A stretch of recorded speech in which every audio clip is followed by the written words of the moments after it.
I survived 100 days as a dark mage in hardcore Minecraft. Casting spells, performing rituals, summoning my own servants, mastering necromancy, I could do all of that and more. Along the way, I'll have to explore the world and fight through deadly dungeons, dark monsters, and powerful bosses. But before any of that, we had to go back to before I could even use magic on day 1.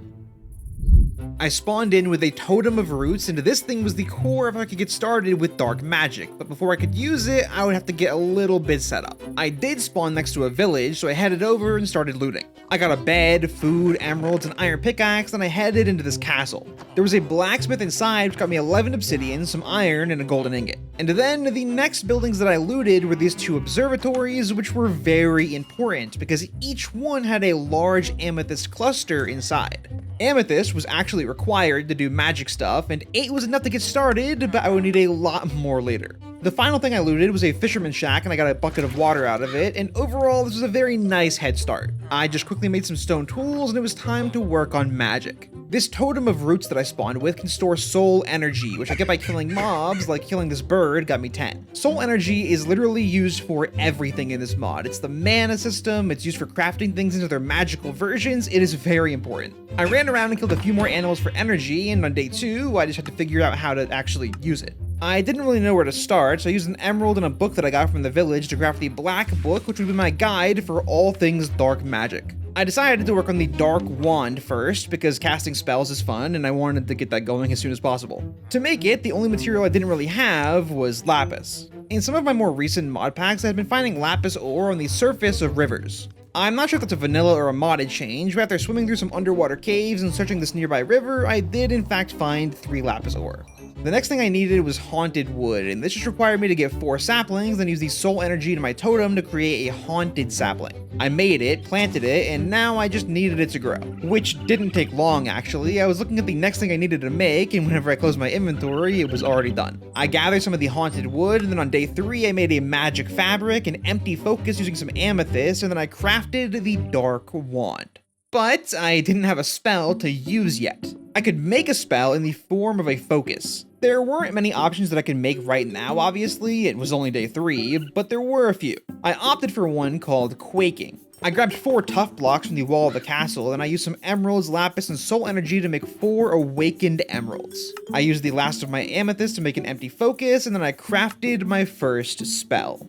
There we go. Okay, Quaking Focus. How do I use it? I rebound these hotkeys because they were bound to my hotkeys I used for my hotbar. H, Dark Wand, Quaking. Okay. The spell is bound, so it uses soul energy. This uses 8. What was that awful noise? I hate that noise. It uses 8 soul energy, and this spell will send tremors in front of the caster, damaging and flinging non-allied entities. Cast crouching. I don't like the way that's worded. Will summon tremors around the caster. Okay, I want to find something to hit. This raccoon is my victim, I'm sorry. I cast. Bang! Oh shoot! Is he aggressive? Because he comes after me. I'm gonna use the crouching one. Come after me. Crouch cast! Bang! That's so loud. Wow. That was cool though. That's the only spell that I can make because I have no more amethyst. I have my starting spell though. With my first spell obtained and a bit more haunted wood gathered, I consulted the book for what to do next. The first thing I did was make a piece of dark fabric, and then I used it to craft a dark hat. That looks really stupid.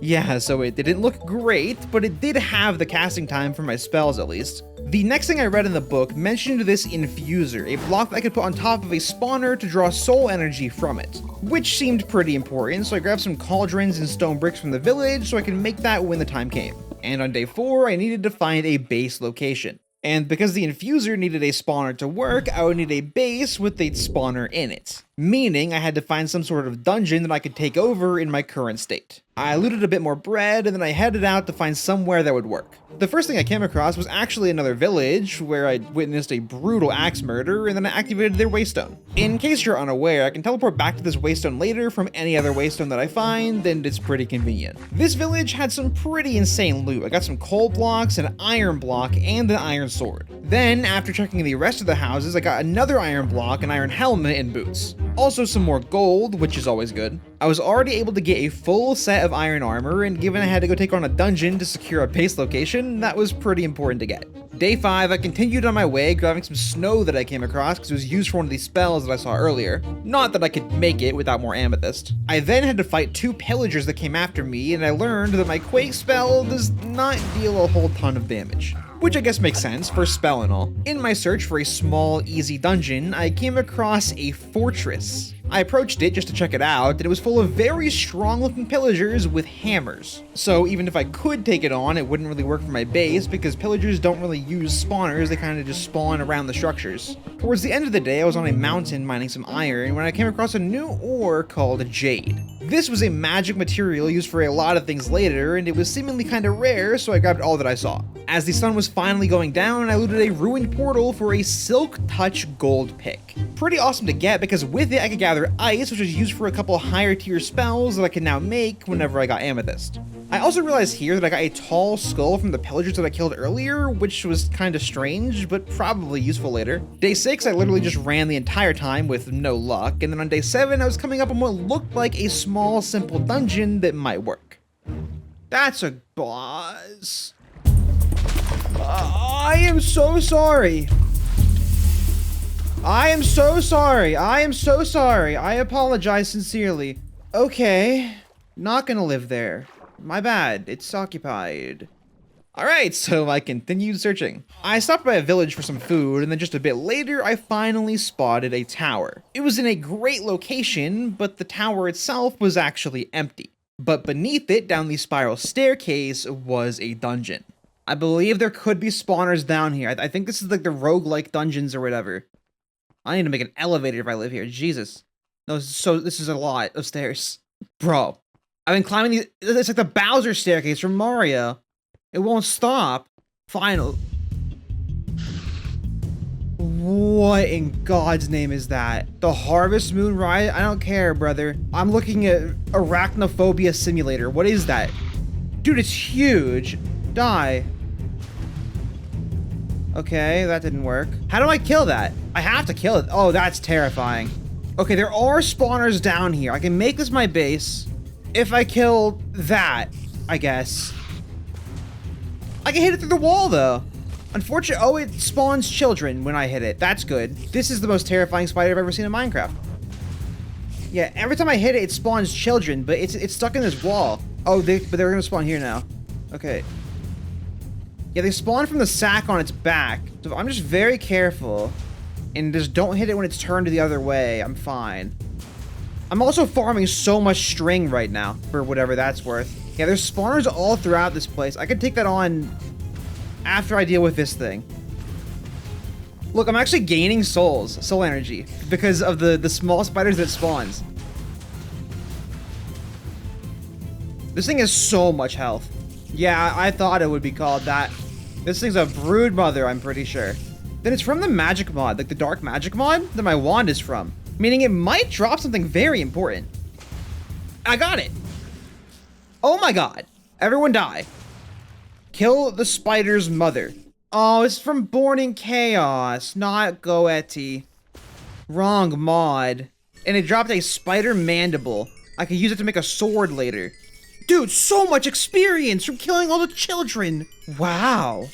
Look at that. Wow, XP farm. With the giant spider slain, I ran through the first floor of this labyrinth, disabling spawners. And I only nearly died to skeletons, like once. Down here, I acquired a few scrolls that unlocked new chapters in the Black Book, and theoretically unlocked new magics that I can make later on. Also, 3 diamonds, and a bit later I found an iron backpack. Which is literally perfect timing because my inventory was beyond full. I ended up not fully clearing this floor because, quite frankly, it was huge. I secured most of the pathways though, including a room that had 2 spawners, which if soul energy was as important as it seemed, would be pretty good. The final thing I did was destroy the center pillar of the staircase down here, and I added a water elevator, which I messed up twice and had to wait for the water to drain, but I got it eventually. Day 9, I made a chest and stored stuff, then I made a diamond pickaxe and an iron axe. After gathering a bit of wood, it was time to figure out exactly what I needed to do with these spawners. It was actually really easy. I made the cursed infuser and I put it on a skeleton spawner in one of the rooms. And now it just used the energy from the spawner to convert things the way my totem could. It even made the recipes easier, like I could make awakened emeralds without lapis. And also this cursed metal ingot with just iron instead of all the mob drops that it normally needs. I spent a while reading up on what else I could do with the soul energy, and it all came back to one thing: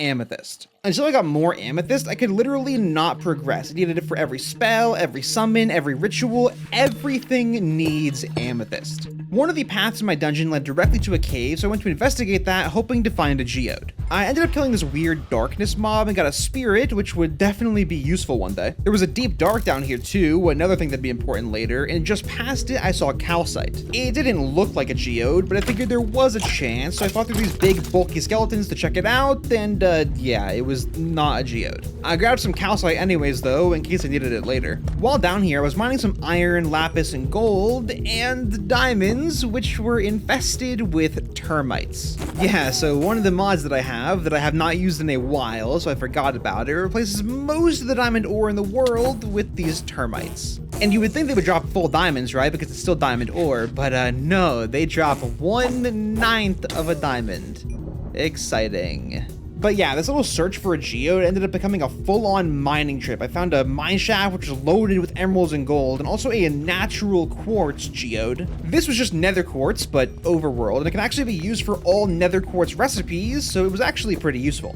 I gathered some, and then a bit later I found a second quartz geode, because of course I did. I was looking for amethyst for so long that I had to go up to the surface to get hay bales from a village, otherwise I would have starved. And then I headed back down into the caves. A blood moon? Well, good thing I'm underground for the rest of my freaking life. I can't find a geode. Oh.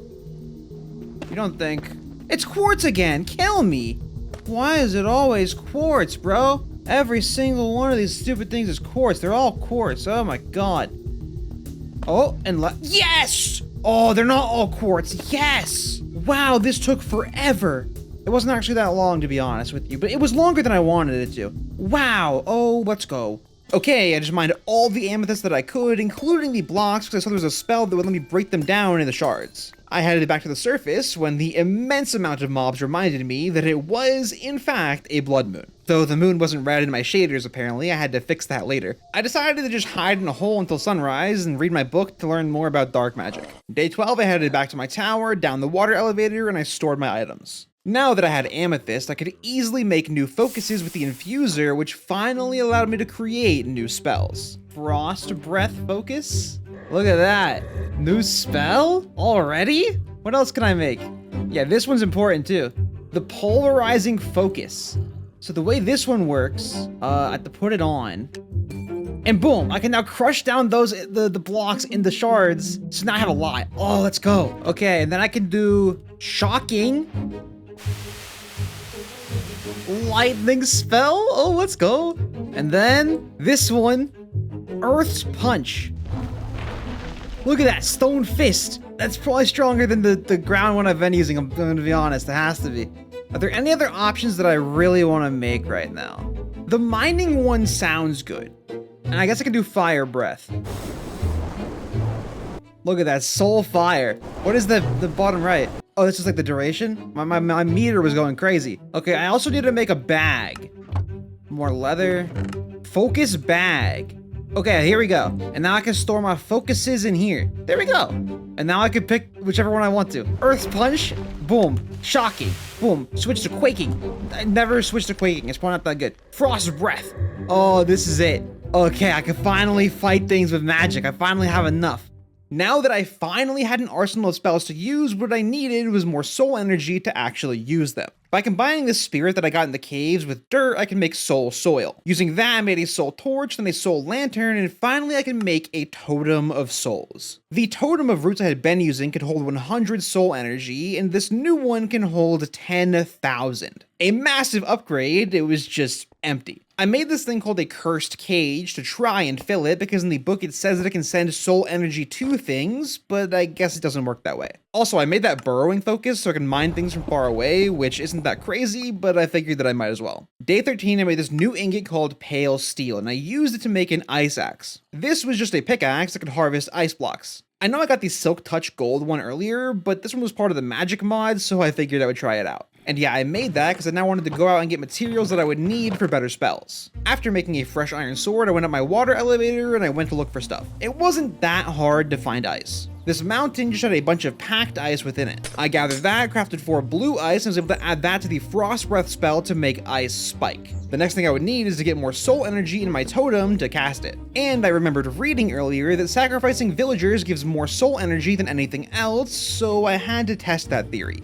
I found an unsuspecting villager alone and did what I had to do. Killing him gave 200 soul energy. Any other mob only gives 10. This was insanely valuable. I ran around killing all the isolated villagers I could find, and I also got to try my new Ice Spike spell on this ghost. It was not the strongest spell ever, but it was my longest ranged option by far. That night, I also had to kill these 2 huge beasts called Nightmare Stalkers that trapped me in a house. Doing that used quite a bit of soul energy, so to get more of it, I would need to murder some more villagers. I know, murder is wrong, but as long as no one sees me commit the crime, I couldn't be punished. Right? Holy, what is that? Oh my god, what is that? Oh my god, Krampus! It is December, isn't it? Oh no. Okay, whenever I killed villagers, there was a funny sound that was playing. I was under the impression that was because it was like an evil act and I was doing evil dark magic thing. Oh my god, that thing, it looked like one of the nightmares that I just killed in the other house before, but it was red. I barely saw it for like a second. It did 8 hearts to me. It did 8 hearts of damage. Dude, what? Evil Santa Claus. Wait, so am I not allowed to kill villagers? Bro, that sucks. Okay, but I will kill Krampus. What if he has a sick drop? I mean, if I'm ever strong enough to kill him easily, then maybe it's fine. Right now, I'm so not. I want him to burn. Come here. Sword crits. Oh, what is that? Oh, he's spawning goats. Oh, he's spawning demon. Oh, hello. Well, shoutouts to cheesing you with blocks, brother. Get smoked, I guess. Ice Spike. The hitbox on this spell is dog water. Why is it not hitting him? Earth Punch. This is like my best spell, I think. Earth Punch is awesome. Oh, what happened? What's happening? Why? Why? I'm dying. Why? I'm freezing. Why? What's he doing? Bone chill. My bones are cold. Okay, I have golden apples. I'm gonna get those on bar. Earth Punch. This guy is terrifying. This is not what I expected to be doing. I hear like a shulker sound effect. He spawned like a demon shulker. Sword. He stole my items. No, my sword's back. Am I crazy? Am I crazy? I didn't have this for a second, right? A wandering trader? Not the time. Burn. Oh my god, my health. Wow, that was hurting a lot more than I thought.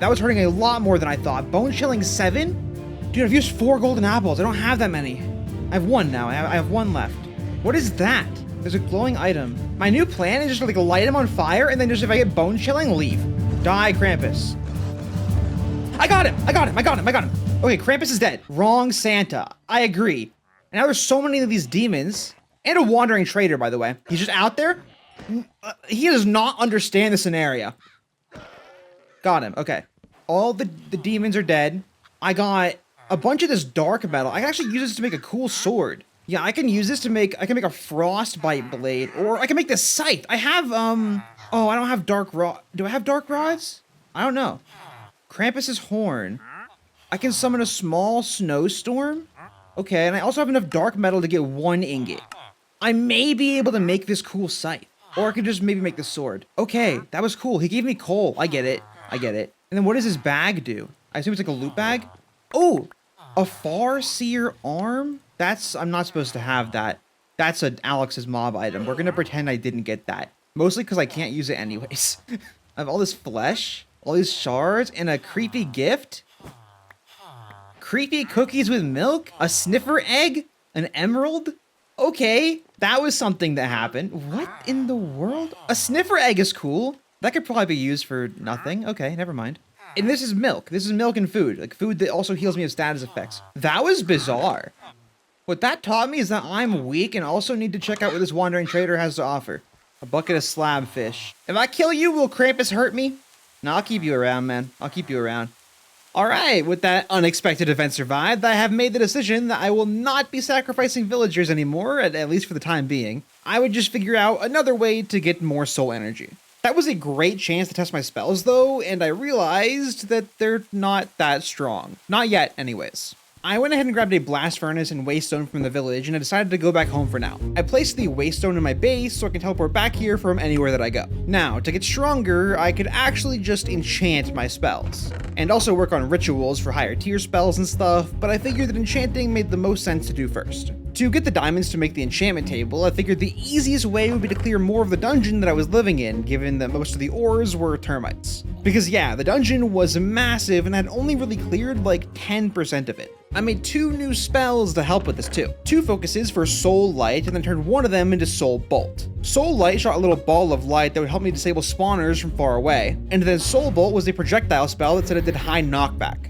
Equipped with those, I went further into the labyrinth. Despite these soul lights being pretty dim, they were still enough to disable spawners, which was great. I cleared the entire floor that I was living on with no more diamonds, meaning the only option was to go deeper down another staircase. And let me tell you, Soul Light was a game changer. I was able to disable most spawners before they even spawned one thing, and it was just fantastic. Though there were certainly still a few scares.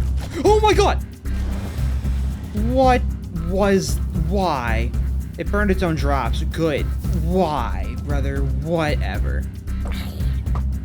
Oh my god. What? Power 4? Oh, good. You can get in here. I'm smart.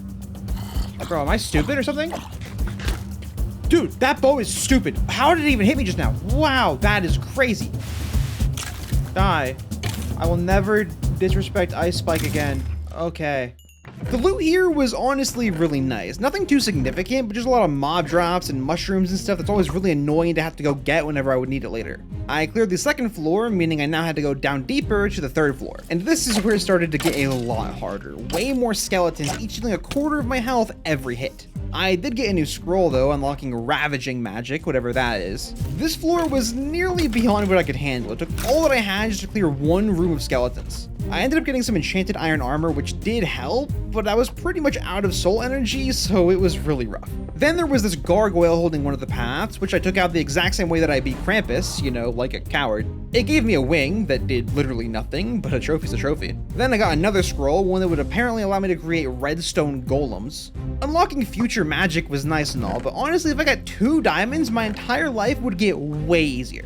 I cleared the entire third floor, no diamonds. I was nearly out of soul energy, but I really wanted to find some, so I pushed deeper. The fourth floor did have vines, which I grabbed in case I would need them later for something. Despite this being the hardest floor so far, I actually did manage to clear the entire thing. I had to make new iron weapons, and I did nearly die to cave spiders in the process, but I did it. And the closest that I got to diamonds was diamond shovels and horse armor. And I decided, you know what? Why not? I went 1 floor further down to the final level, which was actually pretty convenient. It was a nether themed floor, so I was able to get nether materials. And using that, I was able to upgrade my Soul Light spell into Glow Light, a brighter version that would disable spawners even easier. I also got magma blocks, coal, and redstone, so I got some good stuff just from the walls here.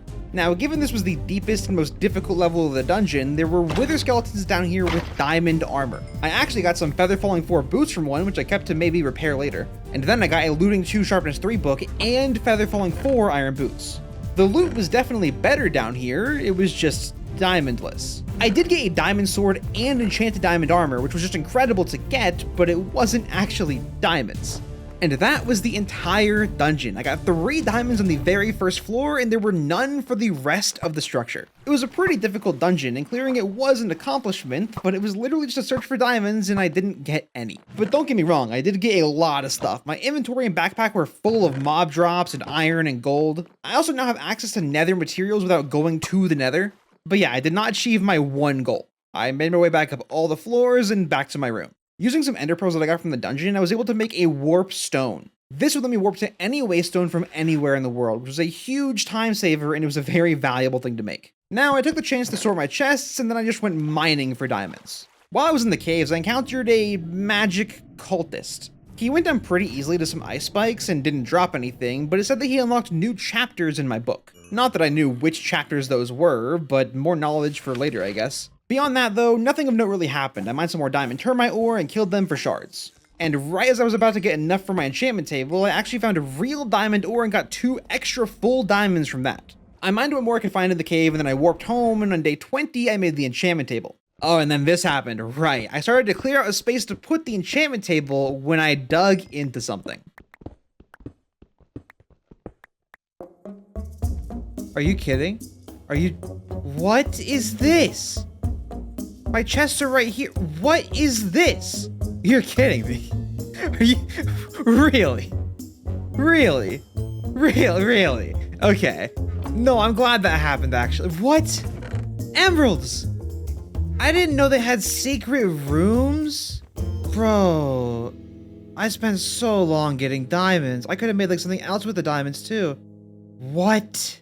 That is just insane. But despite the pain of wasting 2 diamonds, I actually made use of this and just turned it into my enchanting room because it was kinda nice in here. The spare enchantment table also wasn't useless. There were certain rituals that used one later, so overall it was actually a pretty good find. Once the table was set up, I started enchanting spells. I was able to get potency 2 and velocity 2 on my ice spike spell, so it was stronger and the projectile was faster. Then I enchanted my shocking focus with potency 2 range 3, my pickaxe with efficiency 4, and then my earth punch with potency 2 range 3 as well. Those were by far my best 3 spells, so I prioritized them first. I also put sharpness 2 on my sword because I do end up using that quite a bit. With my current stuff enchanted, I crafted another spell that I remembered that I could actually make. I made a new shocking focus, and then I used it to craft an electrocute focus. This threw out a little ball of lightning, which looked pretty lame right now, but it said that it would track the target that I aimed at, which sounded pretty useful. I went ahead and enchanted it, and I got potency 2 range 3.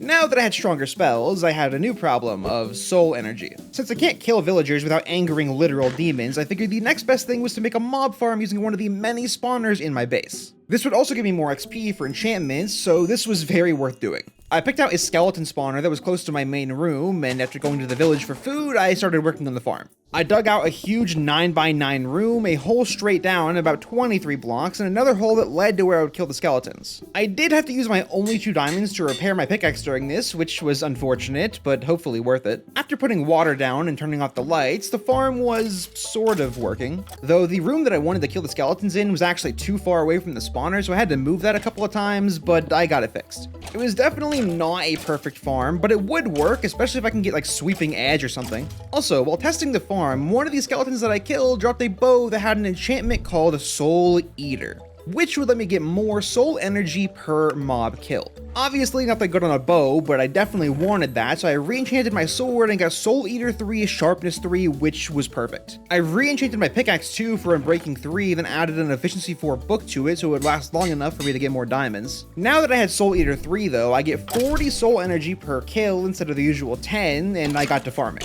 After getting about 40% of my totem filled, I used the levels that I got to enchant my leggings with Protection 4 and figured that I was done grinding for now. Now that I had plenty of materials, I went ahead and crafted some dark fabric and magic fabric, and I made a dark robe. This would just reduce the soul cost of my spells by 15%, which was nothing crazy, but it was nice to have. It also looked pretty awesome, and it fit my skin really well, so I decided to hide my armor so I could maintain this dark mage look that I had going on. After doing that, I remembered that I can get some enchantments on my other spells, so I did that for Soul Bolt, and I got Velocity 2, Potency 2, and then on my mining spell, I got Burning. And this was Auto Smelt. That made the spell way more useful, though I'll be honest, I don't really end up using it that much anyways, but it was still way more useful than it was before. I put Potency 1 on my Fire Breath spell, and then I was done with enchantments for now. I headed upstairs, where I found a strange trader. He offered presents, and I bought one of each that I had the stuff for, and almost every single one of them contained some form of explosive. Entirely useless, a waste of emeralds, and honestly, it kind of felt like a threat.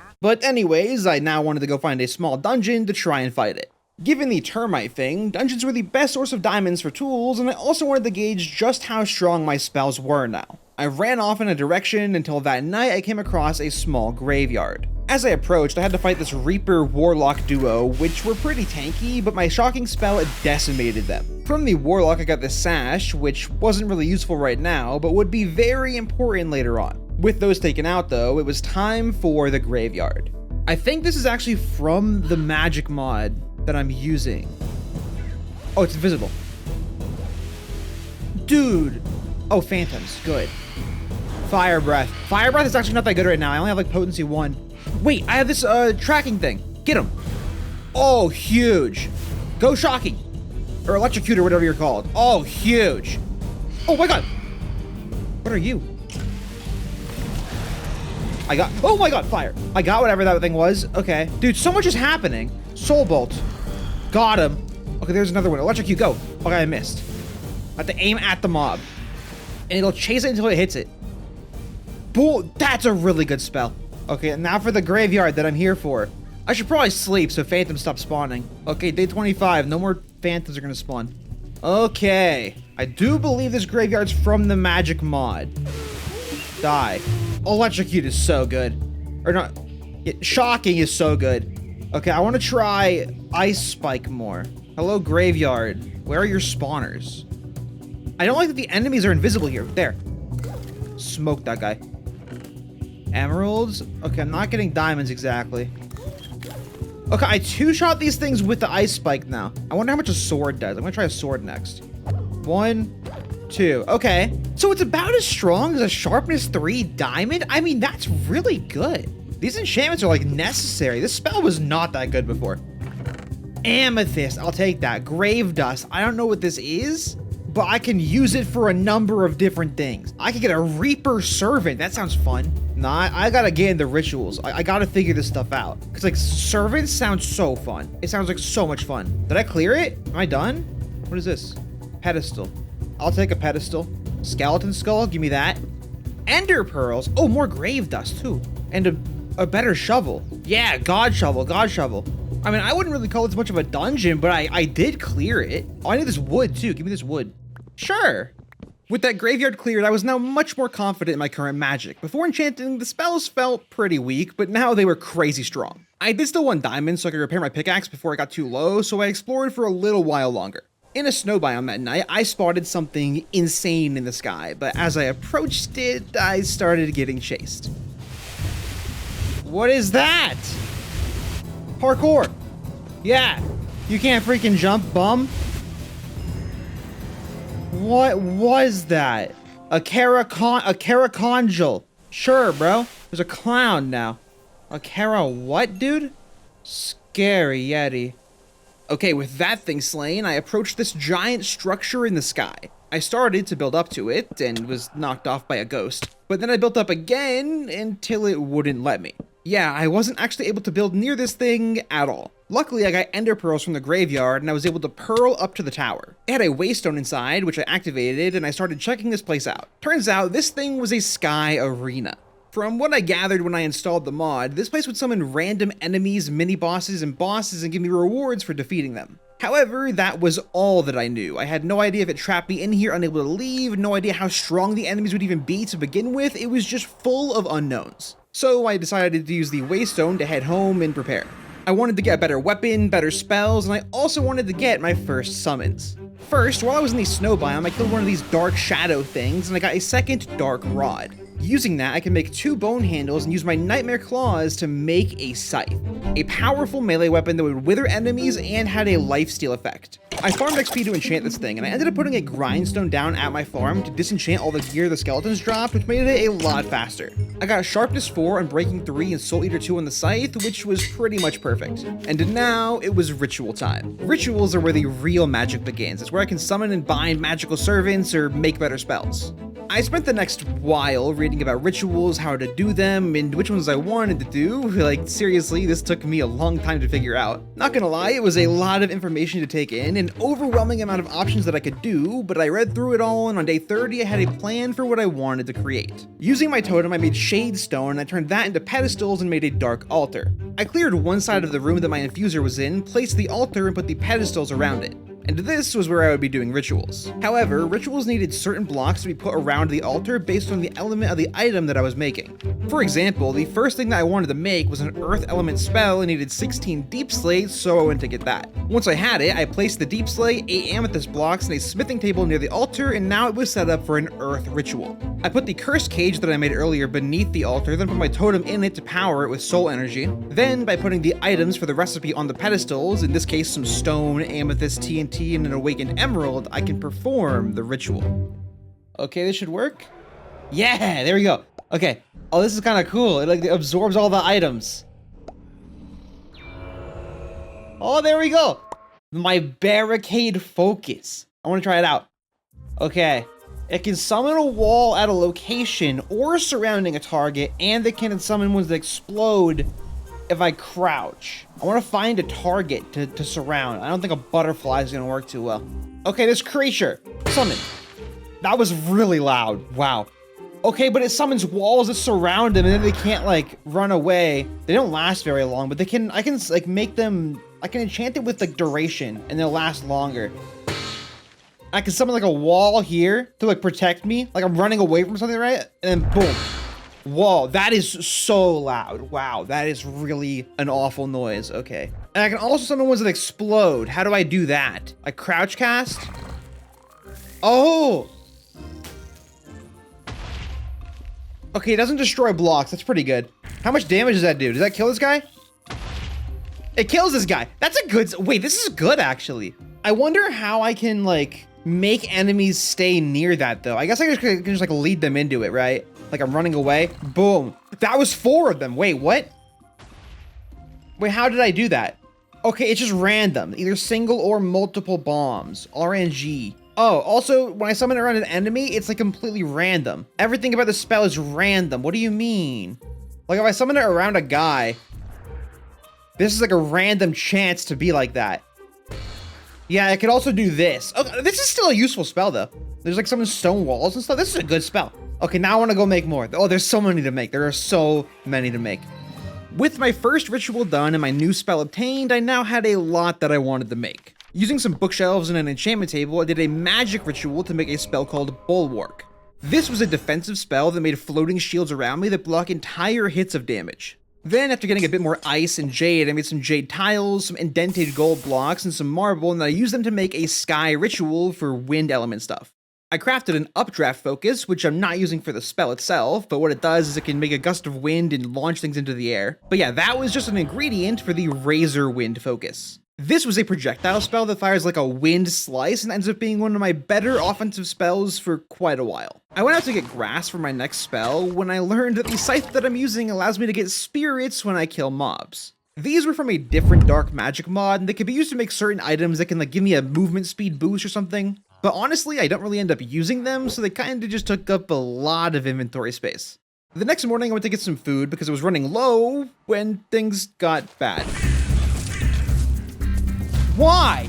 Oh my god, that's scary. Wow, I just needed food. Golem, I'm sorry. I didn't mean to. Oh my god, what is happening? Wow, this was really bad. I just needed food. I just ran out of food. I'm sorry. Oh my god. Wow, no, I'm sorry. Oh wow. Okay, that was a disaster. That could not have gone worse. I was just getting food. Oh my god. Yeah, abusing villages just kept going wrong for me, but I got some food and I went back home to make my next spell. I used a ritual to make 2 wind cores, and I used that to make a spell called Launch, which would launch me in the direction that I was looking. Pretty good movement, and because I had Feather Falling 4, it wouldn't do too much damage. My next wind ritual was actually not for a spell, it was actually for an upgrade to my Dark Wand. There was a staff for every element of dark magic, and I wanted to make the wind one. I gathered the materials, jade mostly, and then I upgraded my wand into the wind staff. This not only powered up wind spells, but it also looked really cool. The next ritual type that I wanted to do needed a carved pumpkin, which I didn't have, so I had to head out to find one the next day. Luckily, one of the villages that I had a waystone for had a pumpkin biome right next to it, so I got one pretty quick. Then I set up the animation ritual. And it looked terrible, honestly. It was a complete mess, but I could use it to create animation cores and hunger cores. These items were used to make almost every summoned servant in the mod, which I was almost ready to start getting. But first I wanted to make one other spell, an ice one. Now, to make a ritual of a certain element, you didn't exactly need the blocks around them. That was just one of the options. Every ritual could be done through other conditions. For example, the ice one could be done just by being in a snowy biome. Unfortunately, my ritual stuff was in a forest, but I could just pick it up and move it to the surface. And then go on a detour to get paper because I was apparently out. It took all day of flying around with my launch spell, which was really fun by the way. But right after a blood moon began, I found some paper. There were literally infinite mobs though, so I waited until the sun rose to make my new spell, Ice Storm. This shoots out a slow-moving ball of ice that goes through mobs and deals a ton of damage to mobs inside of it. Even unenchanted, this thing was pretty strong. But now that I had that, it was time to dive into summoned servants. First, I made another dark wand for a reason that you're about to see. But then I used one of my hunger cores to craft a hunting focus. Hunting focus. Okay, this one's a little unique. This is a summoning spell, and it will summon black wolves. So if I summon in here, boom, black wolf. It only summoned one, I guess. And if I like crouch cast it, it'll teleport it to me. Okay, I like that. But this is a unique summoning spell, I guess, from what I was reading, because if you cast it with certain staffs, it'll summon something different, I think. So if I'm not mistaken, if I cast it with my wind staff, yeah! Goats! Big goat! Yes! This is called a Twilight Goat. I love him. Hello. Needless to say, I'm summoning with the wind staff. Look at the goat. Look at him. Look at him. There goes the dog. Yeah, okay. I could probably enchant that with like duration or something to make it last longer. Look at, oh, why? Why? Are you stuck in the wall? No way, right? Oh no, you're like a Vex. You're dying. But why did you not die? Is it because he had one horn? 2-horn advantage, bro? Why did you last longer? But yeah, goat. My first summoned servant obtained, but I of course had more to make. Though before doing that, I made an upgraded focus pack instead of the focus bag I had been using because I definitely needed more slots. But now it was time for the real gold mine of summoning spells, necromancy. To create the necromancy ritual, I would need skulk blocks, so I went and grabbed those with my silk touch pickaxe, and I set up the ritual area. I needed a powdered snow bucket for the first spell I was going to make with this, so I went and grabbed that, but unfortunately, the necromancy ritual has to be done at night. So I spent the day upgrading my backpack to gold and gathering materials for the other items that I wanted to make and getting more food and killing more scarecrows. By then it was night and it was time for my necromancy rituals. Oh, there we go. It's nighttime. There we go. Give me my spell. Boom. Ghost fire. This. Okay, yeah, it summons little ghost fire on the ground. It doesn't hurt me, but it'll hurt enemies, and I think it's really strong, maybe. I don't actually have a reason to think that, but I mean, it looks cool. Okay, I gotta be fast because whenever nighttime ends, I cannot make anything else. Okay, I need these items right here. I need soul sand, 3 skulls, 2 ectoplasm, soul bolt. Go. All right, here we go. There we go. My skull focus. This one I think is a summoning spell. I think this is a summoning spell. Yeah! I don't really know what this guy does, but he looks cool. I thought it would summon more than one skull, but I guess it's called skull focus, not skulls focus, so I guess it's fine. My skull? My skeleton man? What up? Okay. Oh, my skull exploded. That's... well, it didn't damage anything. Okay. Boom. Now I need to make 2 of this one. There we go. Osseous focus. I don't know what that means, but I know what it does. Kinda. This one... boom, summons a skeleton. Oh, he has nice armor. Hello. A skeleton popped. I got an advancement for that. I love advancements. This one summons a skeleton, but I have to make 1 more because it's also an ingredient for something else. Okay. Oh, he's vanishing before my eye. I gotta enchant them with duration so they last longer. All right, let me get these items in place. Shield, leather helmet, anvil, 2 iron ingots, a gold ingot, 2 leather, and this is actually going to make a focus that I unlocked earlier. With one of the scrolls that I got in the dungeon here, I unlocked a cool spell. Vanguard Focus. Because if you look in the recipe, it says right here, front scroll. I've already learned it because I got it here. I got it in this dungeon. So now, I can summon a Vanguard. Oh, this takes a long time to cast. Oh, there's my guy! Shield and Spear Skeleton. Very strong summon, I think. Probably. Oh, look at this guy. Oh, holy. Oh, I also gotta make this. Oh, shoot. Hold on. I didn't get the materials for this. I need to make a staff. Oh, his shield broke because he's dying. So sad. Okay, I gotta go fast. Okay, 2 ectoplasm. And then I need to put this in. I need my dark one that I made earlier. Boom. Oh, I made it in time. I was worried it was gonna be daytime. And here we go. The Necro Staff. Now, this should buff my necromancy spells. Like, does Ghostfire change? Yeah, Ghostfire is now a 3x3. My skeleton is the same. I thought he was gonna change, I'm not gonna lie. Skull focus. Now it summons 3 skulls. There we go. I thought it was 3 skulls. Maybe it's random, like the totems. And then like if I summon oh, it did summon 2 skeletons. Where were you? And it should also summon 3 vanguards. Yeah, okay, that's really worth doing actually. Wow. Look at my squadron. I could go to war with these guys. Oh, this is awesome. Necromancer. With that, I was done making new spells for now. I did, however, need to enchant the new spells that I had. I just went to my mob farm and started grinding. My first level 30 got me Potency 2 Radius 1 on my Razor Wind spell, then Potency 2 Duration 3 on my Vanguard summons, and Potency 2 for my Bulwark spell. Now, Potency normally increases the damage of spells, but for summons and Bulwark, it would actually increase the amount of summons and shields that I had. At least I think that's how it works. And because I still had so many other spells to enchant and would only get more as time goes on, I decided to try and get a villager with potency. Instead, I got mending, which would be really cool if not for this new interaction that I learned. What? What did I do wrong? What's happening? What's happening? What's happening? What's happening? Whenever I open my backpack, the Ender Dragon roar happens. I don't know what that means. Genuinely, what could that possibly mean? I have no idea. Oh, that's bad. Command attack is bound to my backpack button. That's good. That's good. I'm gonna change that to Y. Yo, cease. Bro, I just got mending. I mean, it's not what I was going for, I get. Whatever. Yeah, so I had to get a new librarian. I ended up getting mending again for 12 emeralds even, which I just had to take. But right when I took it, something happened. Okay, bro. You're my mending guy. Alright, mending guy, you stay safe. Is there a meteor? What's happening? What's happening? I didn't kill a villager. Okay, I did. Okay, I did kill a couple. But like... Meeting area? Yo, what is going on? Ender pearls. Yo, what did they kill? Essence of Shadow? This is like insane, right? Wait, this is like OP item. What was that? I mean, I say OP item, I can't actually do much with it right now.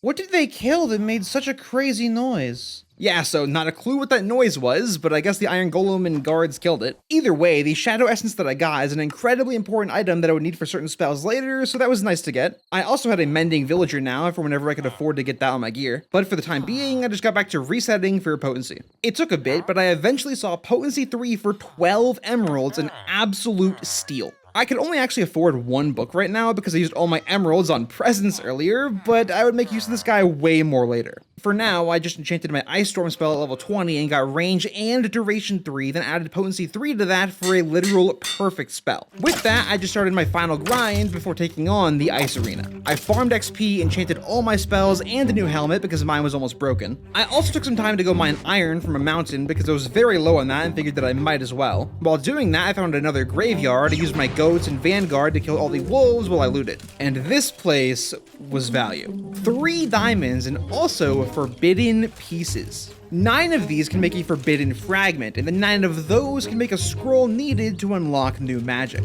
So I needed a lot more, but it was good to get some now. The diamonds, though, actually allowed me to do a few things. By making a forge ritual using an anvil and a cauldron of lava, I could infuse the iron armor that I had with magic to create black iron, which had more toughness and gave me a small discount to the soul cost of my spells. Then, by doing another frost ritual on the surface, I could use 2 diamonds to make a new spell. Though as I was gathering the materials and doing that, a necromancer spawned by my ritual area. It was kinda tough and it had some strong summons of its own, but I ended up taking it out with my Vanguard summon and some Razor Winds. But yeah, I performed the ritual and I got my Frostborn focus, letting me summon an Ice Golem. I farmed XP, enchanted it, and on day 44, it was time for the Ice Arena. Oh, it's raining, or snowing, I guess.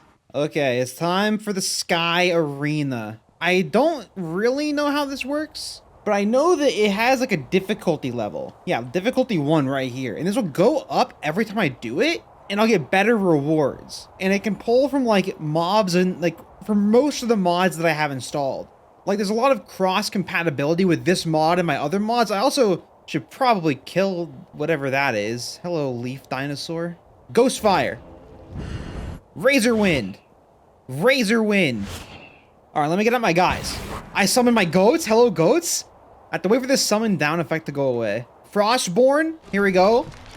My frost golem, my ice guy. All right. Bulwark. We got more shields now because of the enchantments I gave it, I guess. I'll summon my skulls. These are not actually a summon. They don't give you summon down. And then I'll cast Vanguard. Okay, and that's the squad. Okay, hopefully this is gonna go well. I would like to get more diamonds by doing this, so let's see, here we go. Difficulty 1, Sky Arena, go.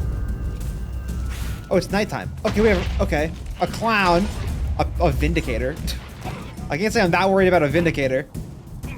Good soldiers follow orders. Wait, why did he do that? Have a servant kill a mob. That's my first kill with a servant? No, it's not. Is it? I killed a villager.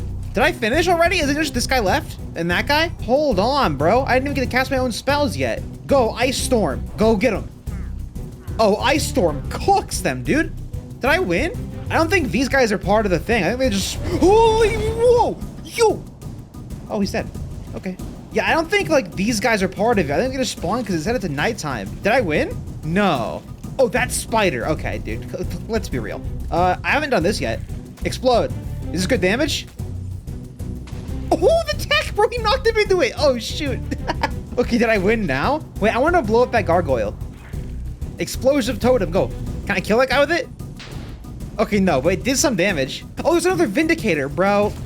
Explosive totem, go. Wait, he's fighting the Vindicator. The gargoyle is. Oh, I got him. Huge. Okay, I kind of like this totem spell. That's kind of fun. Okay, did I win now? There we go, I won. I got a trophy. An oak trophy and a key. Shift right click onto any empty chest to fill it with loot. Okay. Let me go home. Okay, I have to make an empty chest. Oh, I want to put my trophy down somewhere. I should get like a trophy haul. I'm going to redo my room one day. All right, here we go. Chest. Shift right click. Huh? Bro, this was the worst chest I could have gotten. I got a trophy though. Oh, I gotta go. Okay, that was just level 1 though. It was really easy to be fair. Oh, I gotta go do level 2 now. Okay, I don't know where I want to put this trophy. For now, I'll put it right here. And I'll put my next one right there. All right, let's go back. Okay, this does give me experience, but it notably doesn't give me mob drops. Okay, I'm gonna try this again at level 2. Actually, I'll get these guys out, these basic skeletons. I didn't use them last time. They're strays! Wait, because I summoned them in the ice area. They're burning because it's sun time. Okay, my bad. Didn't think about that. The Vanguard have helmets, though. All right, squad is here. Let's just send it so my strays survive. Difficulty level 2. Oh, not zombie piglins, bro. Whoa, whoa, whoa, whoa, whoa. There's a baby zombie piglin somewhere. It's right there. What did they just kill over there? That guy looked weird. Was it like a wildfire? I need my real spells out, bro. Ice Storm. Look at the Ice Storm. It just carries everything away. It does crazy damage. Okay, there's a gargoyle on me. Ice Storm that. He's immune to Ice Storm. Okay. Oh, what is... Oh, that's the guy that Necromancer spawned on me. A Draugr, I think it's called. Get him, Vanguard. Get him. Dude, these summons are so cool. See, okay, though, these guys dropped items this time. Maybe it's, like, dependent on, like, the difficulty level of the arena. Okay. Oh, it's a bit. Wait, what is that thing? What a wacky looking. Holy. Whoa. Whoa, whoa, whoa. Wait, he has magic. Who are you? Wait, that wolf got magic on him. Go get him. Can I get one of those as like a summon? Probably not. Oh, he is not easy. Everyone, they're all stabbing him. And he's just casting spells and spamming. I would never do that. Bro, what did I just kill? The spirit wolf that stalks those who wander the snow alone. And he dropped nothing? As if, bro. All right, give me my rewards. I'm not done yet. Oh, wait, you. Now am I done? Yes! Another ice key. Okay, I'm gonna open this after. I want to go until I feel like I can't anymore, because the difficulty is going up. All right, let me go. Here we go. Level 3. Okay, there's a lot more Draugr. I don't know what that is. What is that? There's like there's like a mage. Okay, this is actually overwhelming. Okay, they have magic. They have magic now. I mean, there was an ice wolf with magic just a second ago. I think I can handle this. Razor wind. I want Ghost Fire out. Hold on. Ghost Fire. I missed. Get that guy. He was making a weird noise. Bro, they're smoking him. Oh my god. No, you gotta go. No, you gotta burn, buddy. Oh, that smoked. He rooted my goats. The vine guys rooted my goats. All right, y'all gotta go. Burn. Geologer or whatever you're called. Geologist. He rooted me. He rooted me. He rooted me. Okay, that was terrifying, but I didn't take any damage, so I'm you know, if these did more damage or any at all, it might be scary, buddy. You're dead. Fire that guy. Okay, am I getting drops from these? A gadfly eye. Let me get my shields back up. All right, shields up. Let me get another ice golem because mine is currently timing out right behind me. Another one of these guys in. You guys go kill that guy while I prepare. Did I win, by the way? I did. Okay, another ice key. Difficulty 4. Go. Okay, we have wraiths, more pillagers, a lot more pillage. What is that? What is that? Okay, oh my god. Oh my god. I'm gonna go. Okay, they have magic. They have magic. They have magic. Okay, no, this guy's okay. Okay. There's an ice magic guy. Oh, he distracts my summons with the ice walls. Well, not enough apparently. Okay, I had bad omen. There's another ice wolf. Okay, this like pyromancer is really bad. Oh my god, ice wolf. The pyromancer was not that much of a threat. He knocked me into the air and did no damage. Oh, because of my shields. I forgot I had the bulwark shields. Right, bro. Mess with this ice wolf. Get him. He's dead. Okay, are we all mine? Is everyone here mine? Well, that guy's not. He's killing all my guys. And there they go. Okay. He's dead. Okay. Did I win? No. Okay, where's the last enemy? Dude, look at all this XP. Alright, you are definitely part of this, I'm pretty sure. You gotta go. Alright, Vanguard, you fought well. Victory. Another key. I feel like every 5 levels would be like a good number for it to get harder. So I'm gonna go at least one more. Okay, here we go. Level 5. I'm a little scared about this one, but we'll see. Okay, there's demons. Oh my good god. No, I hate this thing. I hate this thing. I hate this thing. You gotta burn. I'm sorry. I missed. Okay. What is that? There's another weird plant. Where are my golden apples? They're not on hotbar. I hate this stupid face, dude. Oh my god, that gargoyle is like Kaioken, dude. I don't know. Go, please kill it. Oh my god, thank you. Flexible schedule, dude. That gargoyle is like Super Saiyan. I don't understand. I need to slow it down. Ice Storm, Ice Storm, Ice Storm. Where is it? Where is Ice Storm? Slow down. Right, he's immune to Ice Storm. Ay. He's not immune to Razor Wind though. Vanguard, please. What is this gargoyle? Dude, he's killing all of my guys. Is this like part of it? Is like they like sometimes they get like stronger boosted enemies? I didn't know that. Oh, he's dead. Exorcist. Oh, he was possessed by a demon. I remember that. That's a feature. I forgot about that feature. Look at all this XP though. This is way better than what I was doing before. Bro, my XP farm is nothing compared to this. Wow. Oh my god, and I'm getting some of these like, good items too for dark magic items. Okay. I think I won though. Give me my reward. There we go. Stone trophy. I guess we're doing the level 5. I guess that was harder. I mean, that gargoyle was insane. I want to go one more. I'm going to go one more. One more for the road. Difficulty level 6. Did I get a better key for that? I didn't. I want to see if level 6 gives me a better key. Level 6. Boom. Oh my god. Okay, now we're getting concerning. Oh my god. Oh my god. Okay, I don't know what any of these enemies are. That guy is in full dark armor. I want to get that one day. There are fire dragons. That guy has crazy hair. There are creepy pumpkins. I'm gonna focus on the dragons. Okay, we killed the wind guy, the wind mage. Here we go. Explosive totem. I want to get the one where it summons multiple totems. Yo, zombie, you're kind of slow though. Dude, he's macing my guys. Oh, he got cooked. Oh my god, he got cooked. All right, kill these armored zombies. Oh my god, they're cooking my guy. Ice Storm through him. Okay, yeah, Ice Storm is so strong. I need to spam that whenever I can. Ice Storm this guy too. Ice Storm plus Ice Golem. Yeah, that's right, zombie. Okay, there's a dragon up there, and then there's these weird pumpkin guys hiding in the corner. I'm scared of these guys, but I feel like I fought them in a video before. I don't really remember them. Everyone Ice Storm. And you know what? Razor Wind. Oh, you're dead already.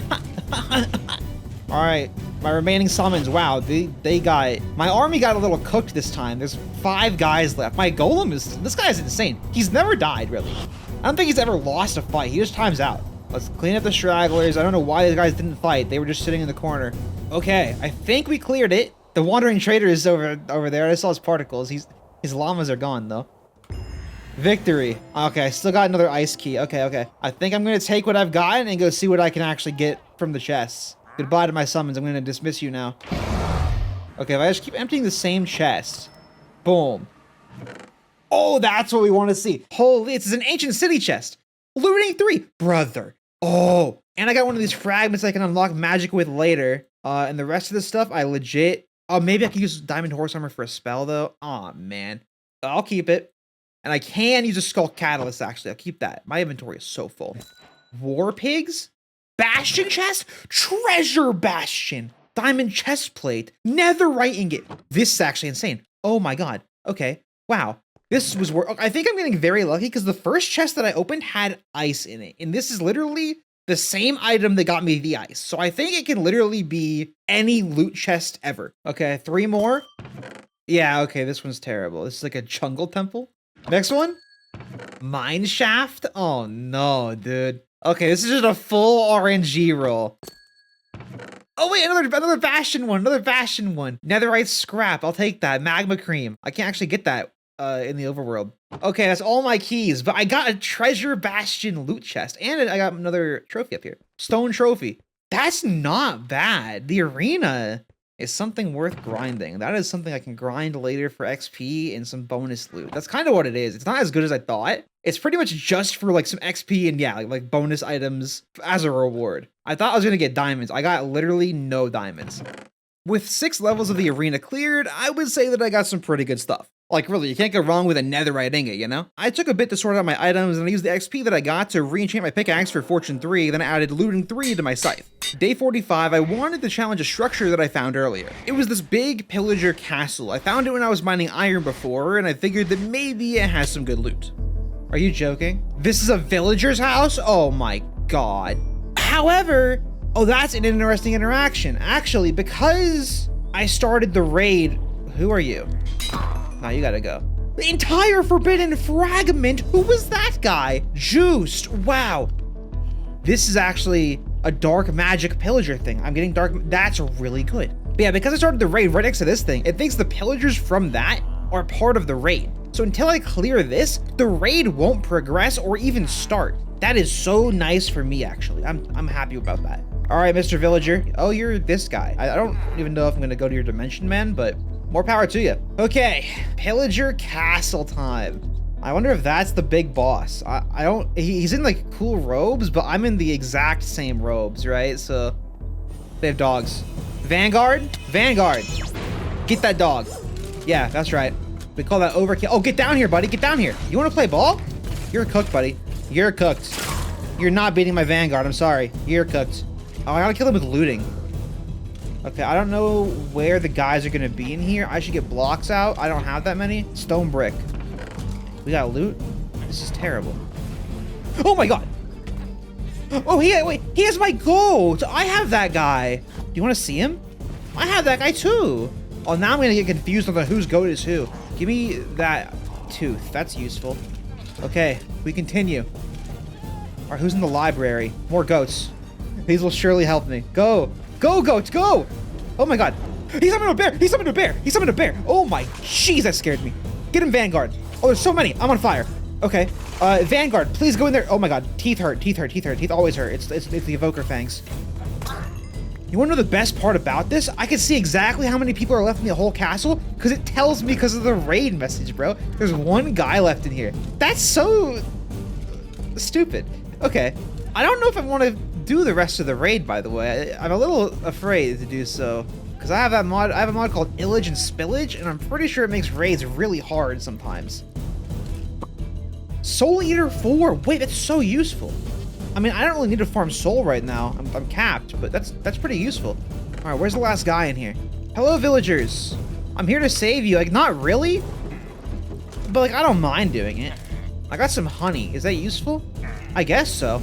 Oh, that's my goat. Hello. I thought that was a pillager. What is that? What did they just kill? It occurs to me that I have to defend that one guy outside from a raid. Actually, maybe it's these guys that triggered the raid. Oh, are there any villagers still entombed? Oh, they're okay. You know what? You're staying there in case the raid continues. You're staying in there, my man. Okay, I gotta find the top of this place to find the final pillager. Buddy, you are really exploring this castle. Maybe cool it a little bit. We don't need, dude, how did you even get up here? Are you like following me? Where are you going? Are you leading me to the last guy? Did you just lose your job because you walked so far away? Wow, I don't like working either, man. What? Where are we? Wow, these villagers are tweaking out, but it led me to this place. What were they making here? Oh, this is a ritual to make an animation core? I mean, I can do that. Oh, they don't have the cage below it. They're stupid. Okay. I hear the last pillager. He's casting a spell right now. Is he on the roof? How do you get up there? Amethyst farm? Wait, OP amethyst farm. It's actually kind of sick. Okay, there's a staircase to the roof. What else is in here? Is that it? Okay. To the roof. I'm gonna get my frost golem out for this guy. Oh, there he is. Go Frost Golem. Oh, that's good. You spawned in the best spot. You know what? I'm just gonna freaking crit him out. Oh, that's his goat, but not my goat. Yeah, that's right. Give me your focuses, bro. Okay, now the raid is progressing. Oh, jeez. Yeah, the raid. There they are. Like, what are we? What is that? Ravager horse. What are we really talking about here? I don't want to do a raid. Oh my god. He just unleashed like 80 fireworks out of his crossbow on that guy. On a cow, by the way. I'm gonna sleep and I'm gonna continue this raid. Let's see. Okay. I'm worried about this guy just blasting fireworks. That guy's fighting back. He's winning. He's a bow. He's cooking this guy. Wow, he cooked that Ravager. Now, what is this guy? Why is he after me? So, bro, I'm not your target. My man, you are going crazy with it. Are you on half a heart? You look like you're poisoned. All right, where's the other raiders? Okay. Well, this is going to make the raid really fun. Come on, where's your friend at? Is he down here? Oh, my God. Yeah, so that raid didn't work out. The last guy was off in some cave somewhere, and there were way too many to check, and I couldn't be bothered to go get a bell to find him, so I just left. However, that castle did encourage me to spend a bit of time exploring. There were new magics for me to unlock, new things to find, and I already found something, a woodland mansion. Totems of Undying are, of course, great to get, so I headed over to it. Immediately, I was greeted by this giant guy with an army of zombies. I summoned my own undead army and spammed Ice Storm to support them. He was tanky, but I was able to take him out and get these charms. I guess these could give me a temporary buff by consuming these ethereal spirit items that I've been getting from some of the undead mobs, but I kind of forget about these and don't really end up using them. From there, this was almost a normal mansion for a bit. I just went through with my vanguard and killed evokers for the totems. I did learn in here that if I use the hunting focus with the necrostaff, it actually summons bone wolves instead of the twilight goats. And these would howl and give all my other summons some sort of small buff. It didn't really last long, but it was a new way to use the spell, which was kind of cool. Then things got a little weird. Some strange reinforcements showed up at the mansion to attack me. A Ravager horse, a weird alligator, it was crazy stuff. Though I was able to cast Ghost Fire through the window, so they were pretty easy to deal with for the most part. The sorcerers were a threat though. They did a lot of damage and summoned these weird souped up vexes. Once those were all defeated though, I went back into the mansion and got my last 2 totems. But now, interacting with all those illagers had unlocked new pages in my book. The first section was about that little group of reinforcements. Based on what it said, the more I get into dark magic, the more groups like that will show up to just randomly attack me, which is fun. And the second thing that I unlocked in the book was the Dark Scroll, an item that I can make with a Totem of Undying. And from what the book said, this would basically summon a boss to fight within the Woodland Mansion, and it would drop an item that could increase my magical power or something. Of course, had to do that, so I ran around and got the materials that I needed, and I made the scroll. Once I had it, I summoned every single one of my summons that I could, and I used the scroll. Immediately, the Vizier boss appeared, and my summons did good damage before he vanished. Constant fangs that did a lot of damage just began appearing at my feet over and over, and I had no choice but to just run away until the attack stopped.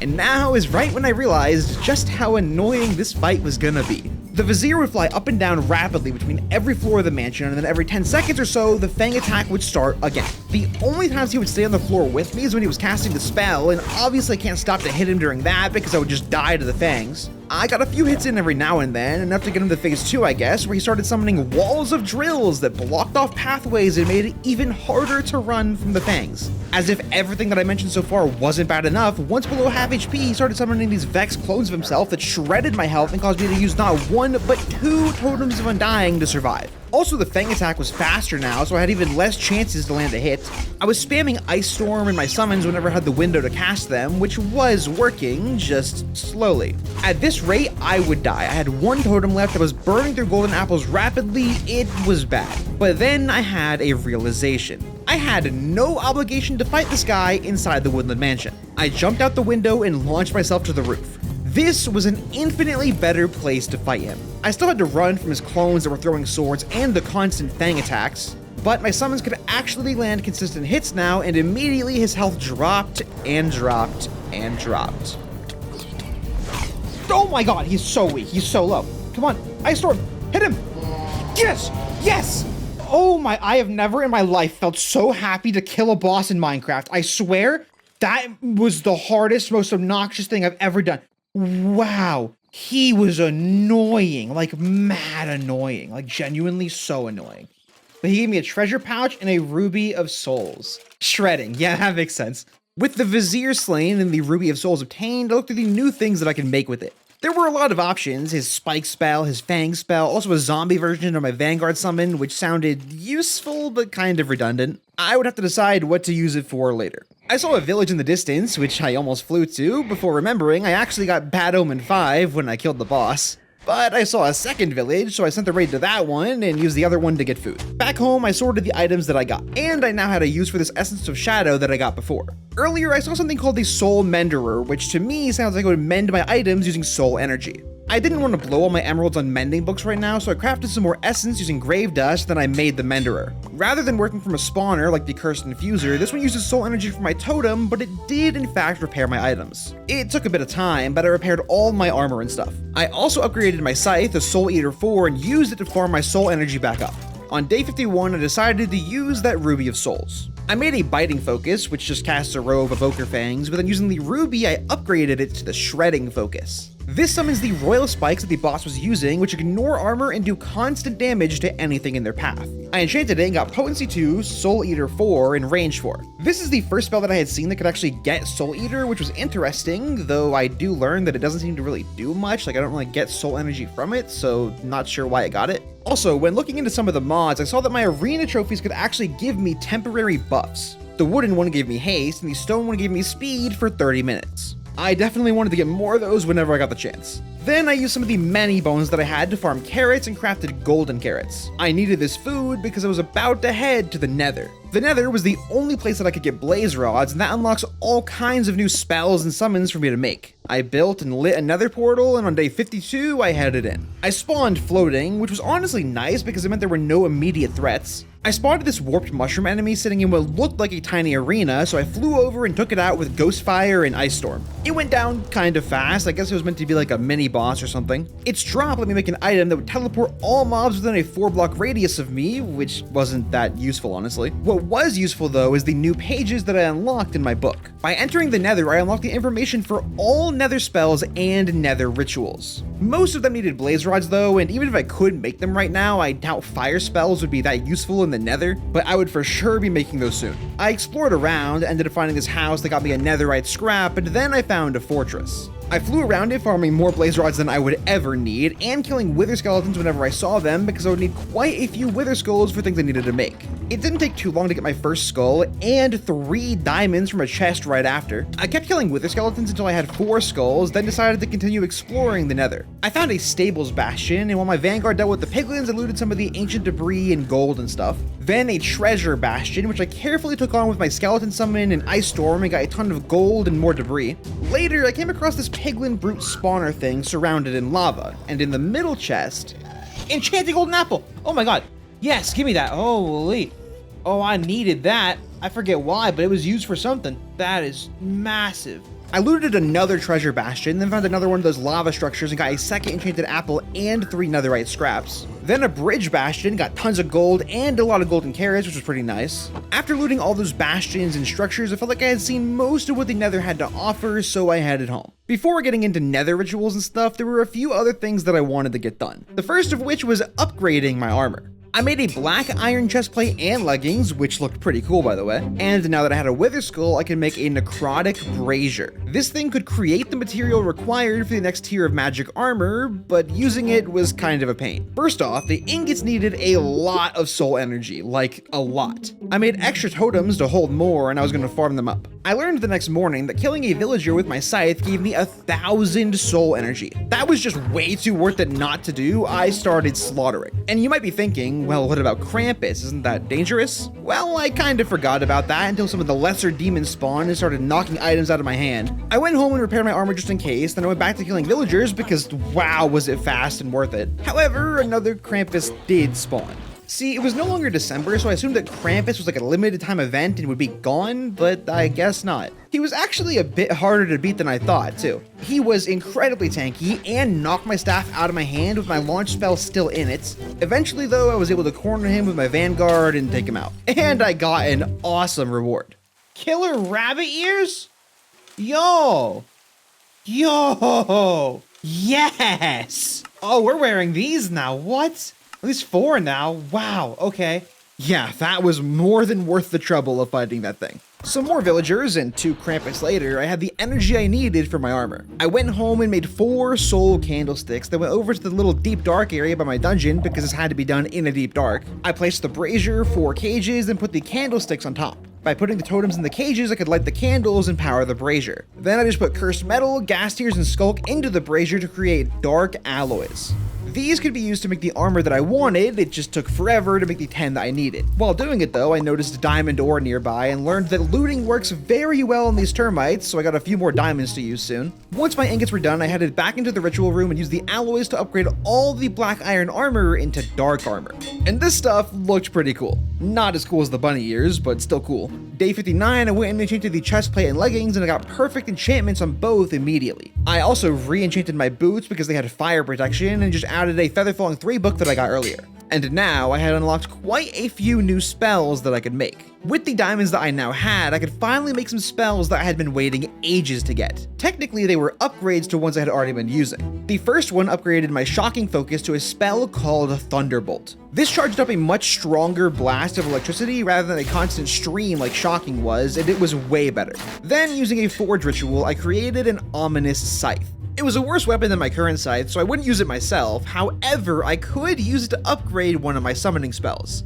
Using this scythe and a few other things, I upgraded my old skeleton summon into a Reaper summon. These guys could fly and would just be way more useful than skeletons. I went ahead and enchanted those spells, getting Potency 2 Duration 3 on the Reapers and then Range 3 on Thunderbolt. But of course I wanted Potency, so I went and bought a book from the villager and put it on. And now it was time for the entire new element that I unlocked, Nether spells. I spent a while getting materials for the rituals that I needed to do because they had to be done in the Nether and it'd be a little annoying going back and forth. One of the things I needed a lot of was a fireball focus. This was literally just a tiny blaze fireball and was definitely not that good of a spell on its own. Then I had to make a spell called Arrow Rain, which was actually pretty cool. It unleashed a bunch of arrows wherever I was holding the cast, and it seemed like it was probably pretty strong. I realized it was used to make both a fire and an ice spell, so I made a second one. And I could already make it, so I went upstairs for the frost ritual and I made the Blizzard Focus. This was, as you can probably expect, the same thing as Arrow Rain, just unleashed a bunch of ice shards wherever I was aiming. I went ahead and gathered the rest of the materials for the new spells, and on day 62, I headed into the Nether to make these things. I cleared out a small room, and I set up the first of my Nether rituals. And then remembered that I needed more gas tiers for basically every spell, and I had to go get those. But then it was time. I made Fire Blast, which was actually just like a little AoE explosion around me, which wasn't really what I expected, but it could be useful. Then I made Ghastly. This was a summoning spell that summoned a few mini ghasts that would fight for me, and they were kinda cute. Next I made Lava Bomb, which was just a simple explosive gas fireball. Not too exciting, but it does break blocks, which could be useful. And then I made a second one of those because it was an ingredient for one of my next spells. But my next spells actually needed a different ritual. Nether rituals come in 2 tiers, Adept and Expert, and the Expert one needed 4 Wither Skulls. I only had 3, so I had to go get another one. Fortunately, there was a Wither Skeleton spawner kinda close to the ritual site, so it was easy to farm one. Then I just added Nether Brick, Nether Wart, and Wither Skulls to the ritual site to upgrade it to Expert. This let me make the Flame Strike spell, which summons pillars of fire around me or my target, and it looked pretty awesome. And then finally, I used that Arrow Rain that I made to create Meteor Shower. This was similar to Arrow Rain, but it rained down a bunch of explosive fireballs instead. Easily my most destructive spell so far. Now I had a lot of spells to enchant. I could grind the skeleton spawner, but it was honestly really slow, so I opted to try the arena for XP. Obviously this wouldn't work very well once the difficulty got harder, but for now it should be good. Also, because the arena always set time to the previous night, I wouldn't lose any days grinding it. But yeah, I headed to the arena and took on difficulty 7 for XP. The mobs were basically the same ones that I fought in difficulty 6, meaning it was pretty easy.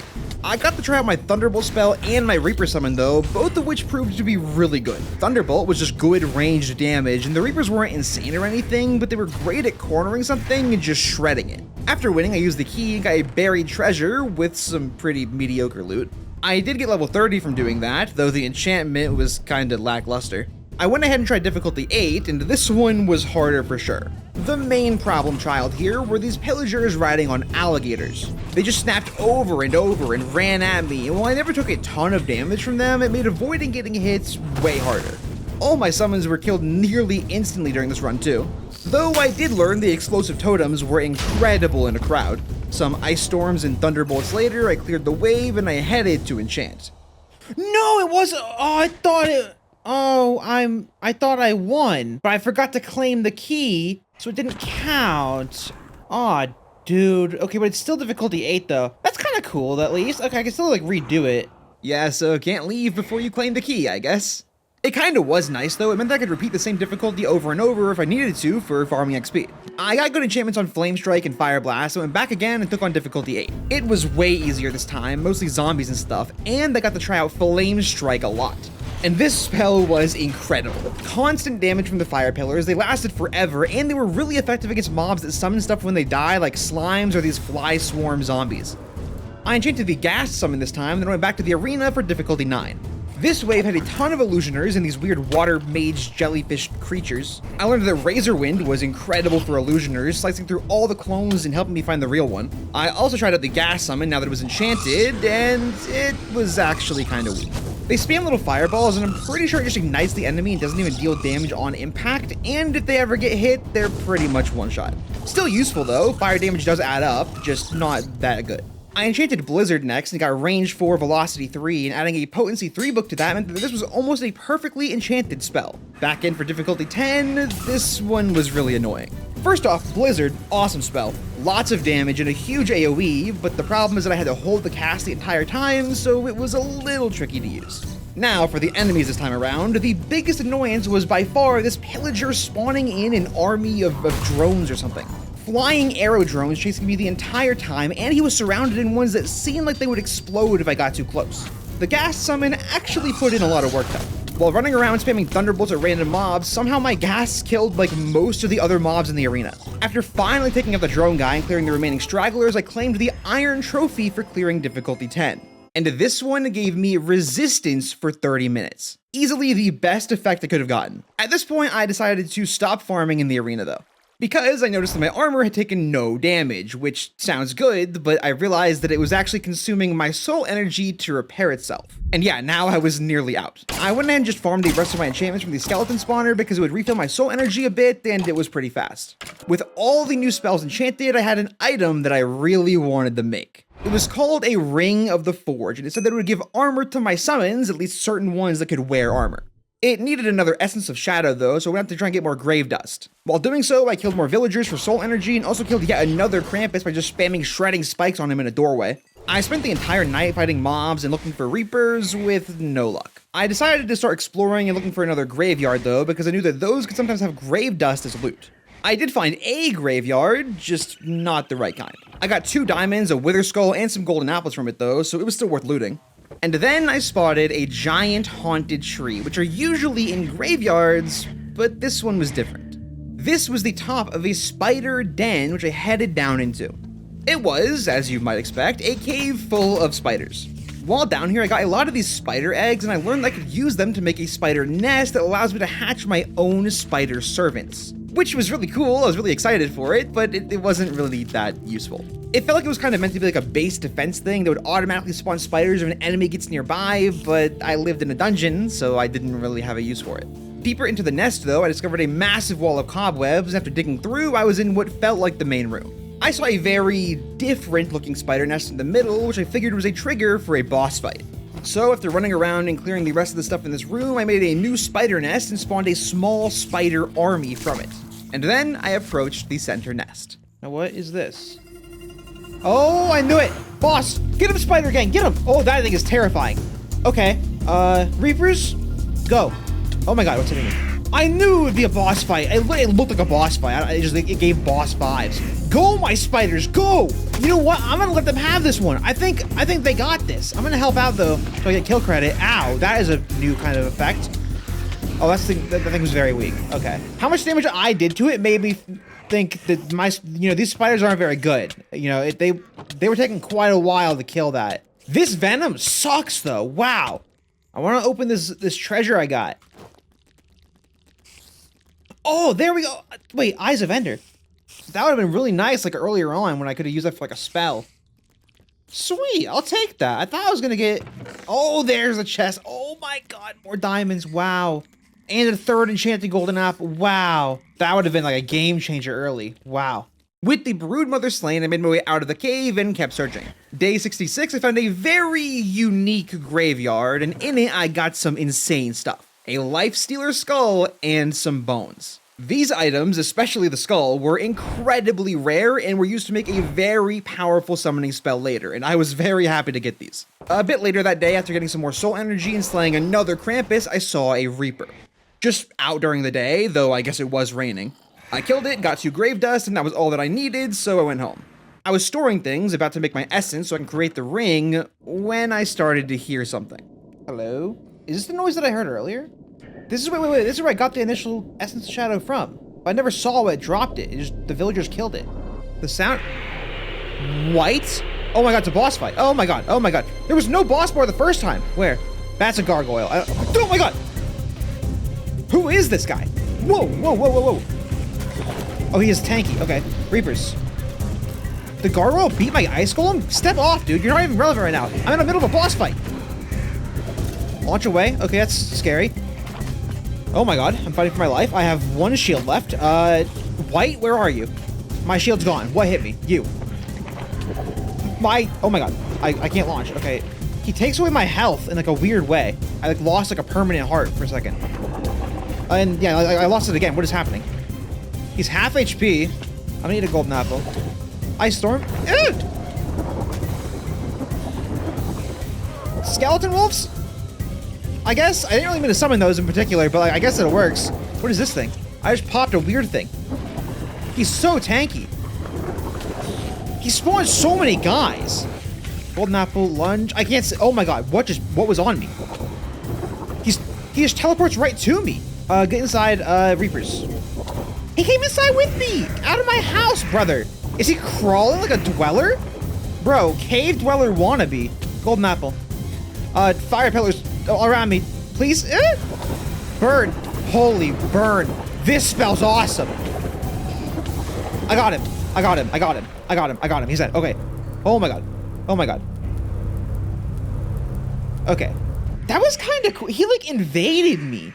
Okay, but you're telling me that the Iron Golem and Villager Guards like 2-tapped that guy? It took everything I had to stay alive in the first place. I guess he just didn't fight back. That was terrifying. He was like a cave dweller. He was like, oh my god, he was so creepy. And not very easy at all. Okay. Yeah, so mystery solved from that sound effect earlier. What a terrifying boss that was. It also meant that my efforts to get the grave dust were sort of a waste, but whatever. It was time for the ring. I made a concentrated emerald using 8 awakened emeralds instead of the earth ritual, and I created the Ring of the Forge. This would make certain summons spawn with armor. Summons that I wasn't using, I guess. Literally none of my current ones gained armor. I was hoping the Reapers would get like a helmet or something to not burn in the sunlight, but nope, none of them got anything. Though there was another ring that I could make that would actually be useful. I made the Ring of Want. And what this did is I could enchant it with an enchantment called Wanting, which I did and got Wanting 3. This was basically looting for spells and summons. And I was pretty tired of having to use my scythe for everything I wanted to apply looting to, so this was huge. And now I wanted to use that new boosted looting to get better summons. I learned the last time I grinded the arena that while my current summons are good, they aren't great. And there was one that I was pretty close to making that sounded awesome. The Fallen Knight. To get it, I would need more dark metal and monster skin from the mobs that spawned at night, so I headed out and waited for nighttime. What are you? Hello, creatures? I've never seen you before. What's good? Oh, I like you. Hello. Is there anything you want? I don't really have anything for you. Holy, okay. Oh my god, I forgot this could happen. Oh my god, stop. Whoa, skeleton dogs, oh my god. Reapers, it's raining, it's fine. Help me, get off me. Step off, dude. Ice Storm. I was just hanging out. I found this cool guy. Oh, they're cooked, dude. Ice Storm OP. Ice Storm again. Yeah, you're dead. Bum. Yeah. Try me. Yeah, you. Ice Storm. Try me. Freak. With the Totem of Undying. Die. Man, he used the totem. I could have had that. What is this? Okay. Freaky. Yeah, I forgot that pillager patrols just attack me like that because I used dark magic. Okay, that night it was time to farm for the Fallen Knight summoned. Or at least that was the plan. Whoa, whoa, whoa, whoa, whoa, whoa, whoa. What are you? Come on, Reapers, get him. Mess him up. Oh, it's the life stealer. Oh, it's the life stealer. Get him. Oh, how strong is this guy? I have no idea. Well, I can get the summon then. Oh, what's he doing? Phase 2, phase 2. Oh, he's kind of weak actually. That's phase 2 already. Oh, he killed all my guys. Oh my god, that means he's worthy. He's worthy of becoming my summon. Reapers, wave 2. Mess him up. Ice Storm. Mess him up. Dude, he's cooking my summons. Oh, he's so worthy of being mine. Yes, you could join my team. All it takes is a couple of your bones. Okay, I crit him once. Okay, he's actually really tanky. Ice Storm again. Did I get him? Okay, no. Okay, that is not a phase transition. He just does that. Okay, Ghasts. Go Ghastlings. Oh, not another Pillager thing, dude. No, no, no, no, no, no, no. Oh my god, they're teaming up. Oh my god. Wow, that Pillager thing was really bad. That almost got me killed. Okay, I have Summon down right now. I have Lifesteal, which is not good. The Pillager. Okay, not the time, dude. Not the time. Reapers. Oh, I need Summon down to go away. Not the time, Pillagers. No, the Lifesteal's gonna get away. Stop it. You can't. You can't. You can't. Reapers. Kill them. Golden Apple. Oh my god, this is really bad. This is really chaotic all of a sudden. I need Ice Storm. Oh my god, it's a possessed skeleton. Oh my god, it's possessed. I want my shields up like right now. Okay. Wow, that was scary. Okay. Kill the life stealer. I can get you as a summon if I can get your bones. You're so tanky. Get rid of these pillagers and their stupid dog, dude. Okay, most of the pillagers are dead. That one was casting a fire spell. Yeah, kill the possessed skeleton. Kill the demon. Okay, we're back to the one dog and the life stealer. And some other mobs. Where's my blizzard spell? Blizzard. Okay, he doesn't care about that. Oh my god. He killed all my summons. My bulwark is gone. Explosive totem. That didn't do very well. Okay, where's my fire spell? Fire strike. Okay, no, summon it on me, because they're all coming towards me, right? Burn. Burn! Oh, he's immune to fire. That makes sense. He looks like a wither skeleton. Okay. Thunderbolt. I need more Reapers. Reapers, go. I'm dying. Oh my god. Something was just casting magic on me. That guy. Screw that guy. Not the time, dude. The Lifestealer is broken. Zombie Piglin, how did you get here? Twilight Goats. Ghost Fire. Nope, okay. Ice Golem. That'll work. Kill a magic guy. Yeah, get him. It killed my Golem. My Frost Golem is dead. Okay, Vanguard. Come on, summon before the guy gets here. Summon. Okay, go, get him. If anyone's got it, they got it. But they don't got it. They are getting cooked.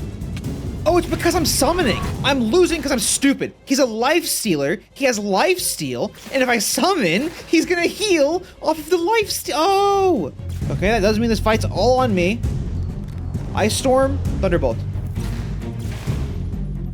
Not you. Okay, not the time for one of these guys, dude. A Nightmare Stalker? That's his name, right? Ice Storm again. This is like a really bad time. But I have Ice Storm, the best spell in the game. Ice Storm again. Because it slows them down so I can keep running. I got one. Okay, Nightmare Stalker's dead. Explosive thing. Boom. I think I just blew up all the drops from the Nightmare Stalker. That was a really bad call. I need those. Okay, wall up. Okay, he got around him. He's gonna burn in the daylight, right? He just goes around my wall. What's the point? How do you kill this thing? Now I'm fighting him during the day, dude. What a joke. He just gets around. Huge explosion damage. This is a rare spell to use. Now the trick is, I place these down, I lure him into it because he's a moron. He walks into it, gets slowed down. You're being shredded, brother. You're being shredded. Okay, and then I messed up. Oh, I launch over. Back this way. Come on, man. Come on, you want to fight me? Come on. Walk over my spikes again. Yeah. Bum. Actual bum. This is my strategy. He said, yes.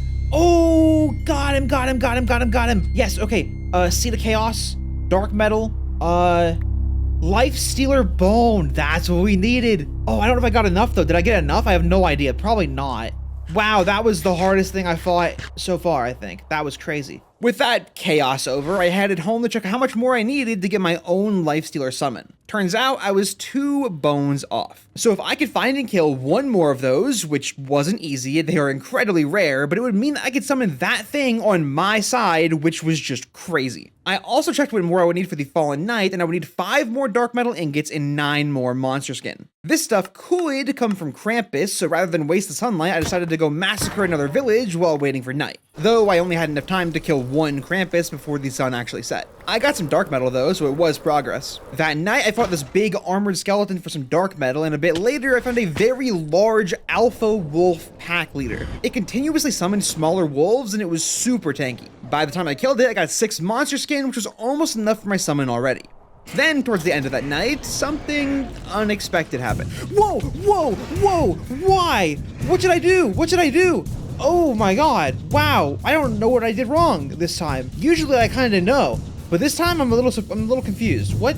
Yeah, so I thought I knew what caused this guy to spawn, but I guess not. Like, did this mean that it has a chance to spawn in my base or something? I hope not. I took out that Krampus, which netted me nearly enough dark metal for my summon, but also the reward bag got me a Lifestealer bone. I now only needed one more, and given that Krampus also had a chance to drop monster skin and dark metal, I had no choice but to go to another village and do what I had to do. Though while doing that, I heard sounds. Another white, I assumed. My summons were kind of like a radar, flying towards it and through the ground, and after digging for a bit, I did find a white. It was seriously a terrifying creature, but my summons were able to just stab it in the back over and over, and I got some more essence out of it. As if that wasn't enough, I also got attacked by yet another pillager squad and 2 of Krampus's demons without the actual Krampus to give me the loot that I needed. And I had killed every villager in the village that I was in, so I had to fly off to find a new one. As the sun set that night, I found a new structure called a Blighted Shack. It said that it was home to a powerful witch and was absolutely part of the dark magic mod, so I decided as soon as I get my new summon, I would test it out here first.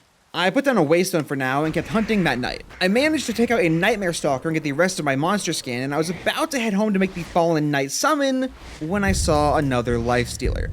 Compared to the first one, this one went down way easier because I just sat in a tree and spammed Thunderbolt and it couldn't reach me. Much easier to deal with it that way, I must say. But now I had the materials for both the Lifestealer and the Fallen Knight.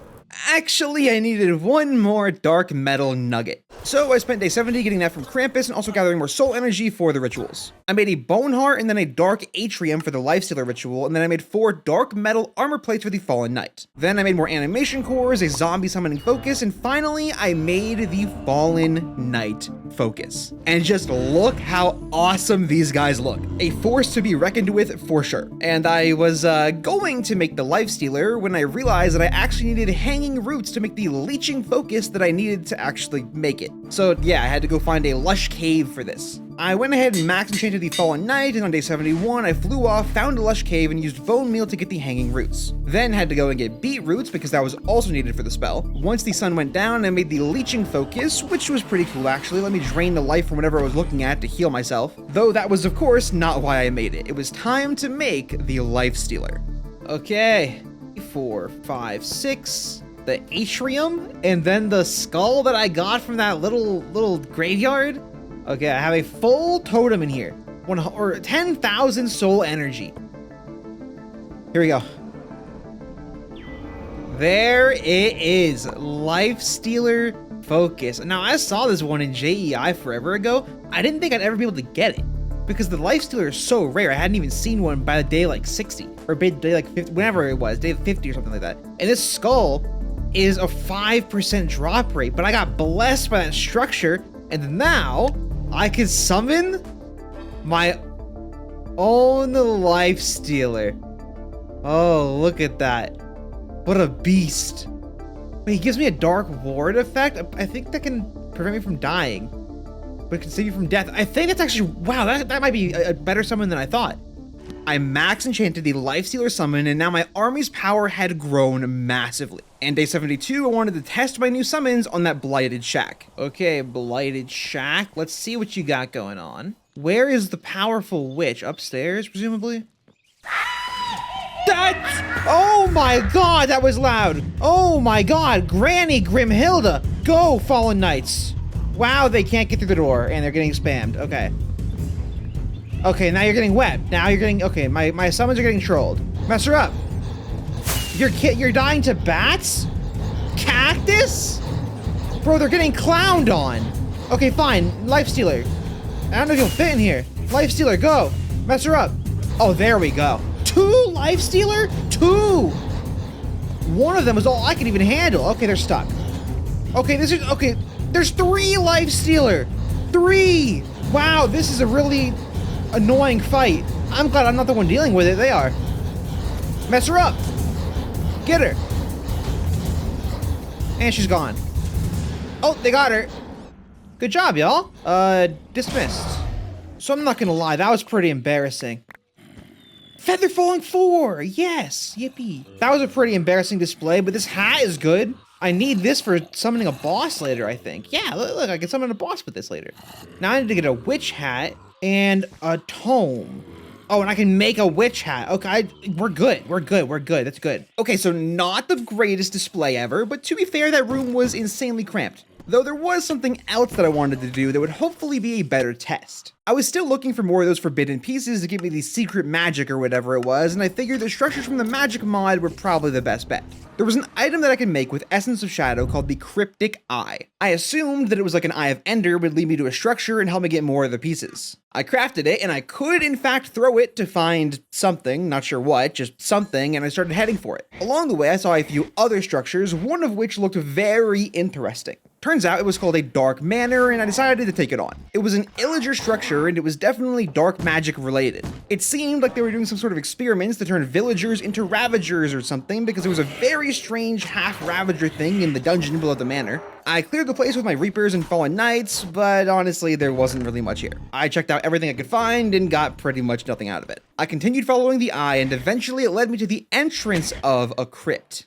Before going in, I figured it'd be pretty dark, so I went home and upgraded my old glow light spell to Illuminate. This one would automatically light up all dark areas in front of me, which would be perfect for a dungeon. And the next day, it was time to take on the crypt. I headed in, illuminating it as I made my way down the stairs. Once I reached a lower room with a zombie spawner, I realized that there was a staircase in all 3 directions. I had no way of knowing which one was the correct one to go to, so I just picked one and headed deeper. This place was a labyrinth full of undead, namely necromancers that summoned a bunch of strays. As I got further in, they started summoning these haunted armor sets too, and those things were just full-on warriors. Each one was about equivalent to one of my Fallen Knights. They had shields to block attacks, and when they hit me, they would give me an effect that disabled my armor. I was able to make it through though, and I was getting a few of those forbidden pieces from the necromancers. Not only that, but in a chest I got a new scroll that unlocked brand new magic for me to check out whenever I was done. After clearing the entire path that I chose, I reached a room with an altar and a skull, but there wasn't really anything here for me, so I headed back to the main room where a necromancer awaited me. I took him out, getting a 3rd forbidden piece, but this made me think that maybe necromancers actually spawned in the structure rather than generating with it, meaning I could potentially farm them for pieces if I needed to. For now though, I just picked another staircase. This one was more of the same. Not that easy though. My Fallen Knights would sometimes just lose and I would need to fall back and summon more guys. I did realize though that I've been undervaluing my Frost Golem as of late. This guy was awesome for dealing with the haunted armor sets. Speaking of, turns out those are actually called Cursed Knights, as I learned by one of them dropping some of their armor. With the second path fully cleared, I once again made my way back to the main room. This time, there was a Cursed Knight waiting for me, which despite taking a 1v3, still managed to kill one of my Fallen Knights, which is just insane. But now it was time for the 3rd path of the crypt. This one was much shorter, just a Necromancer or 2 and a few Cursed Knights. But once I cleared those, I entered what I could only assume was a boss room. Okay, I don't know what kind of boss this is gonna be. I assume like a skeleton boss, like a Necromancer. Here we go.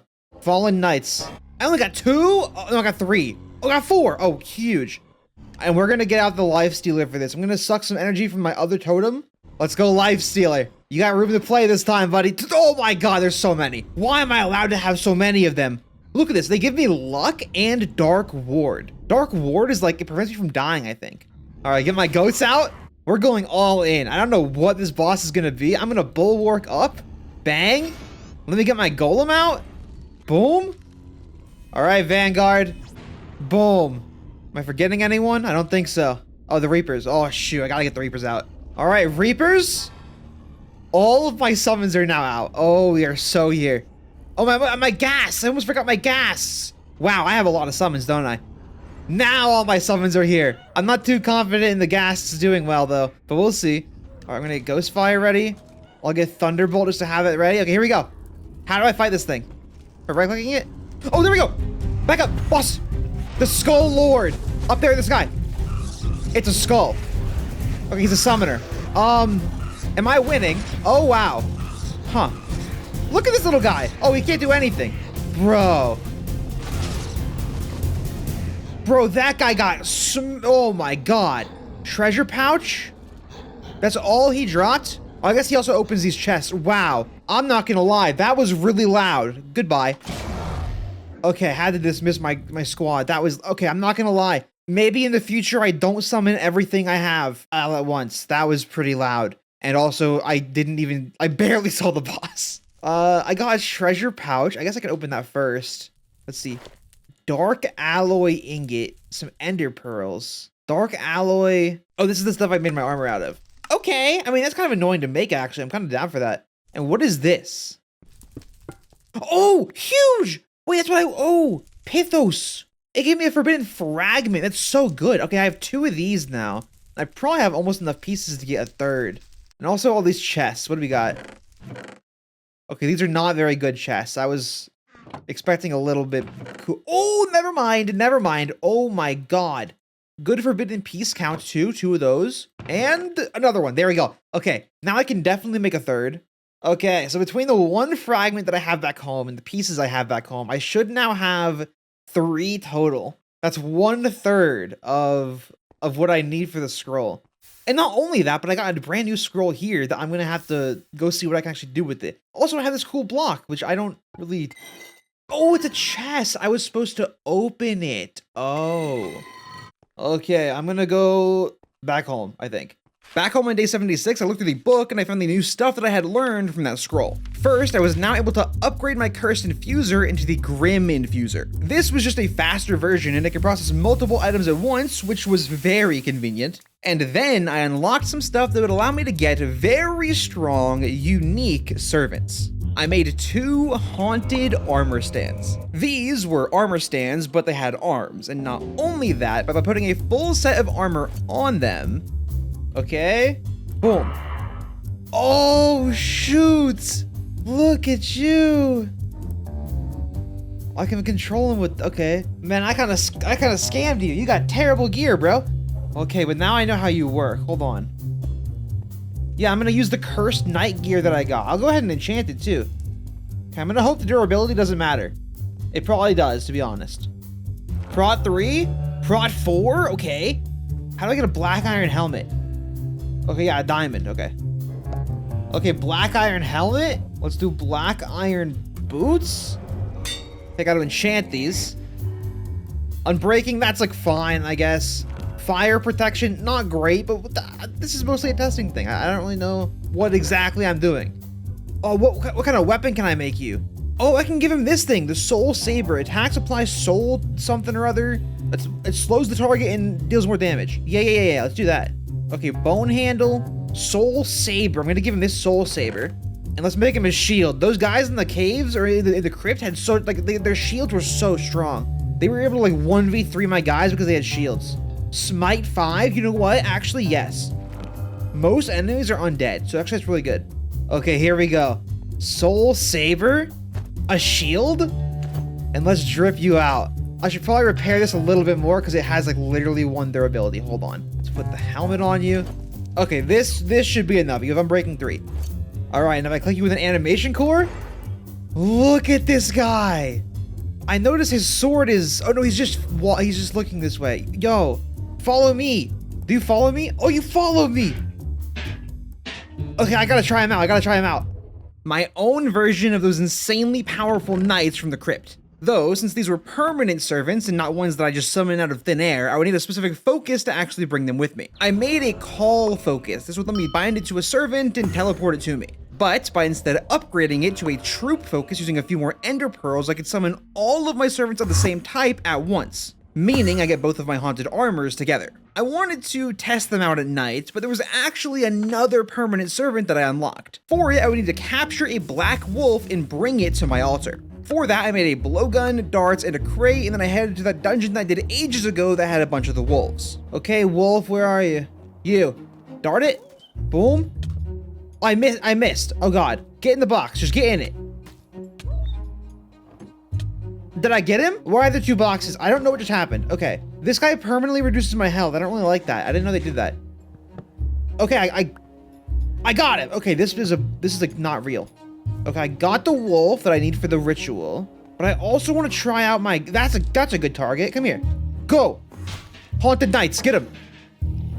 Dude, that's just so much damage because I gave him Smite 4. You're dead, buddy.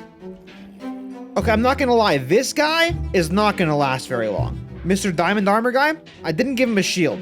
That's my bad. Yeah, this thing, okay, yeah, get him. Mess him up.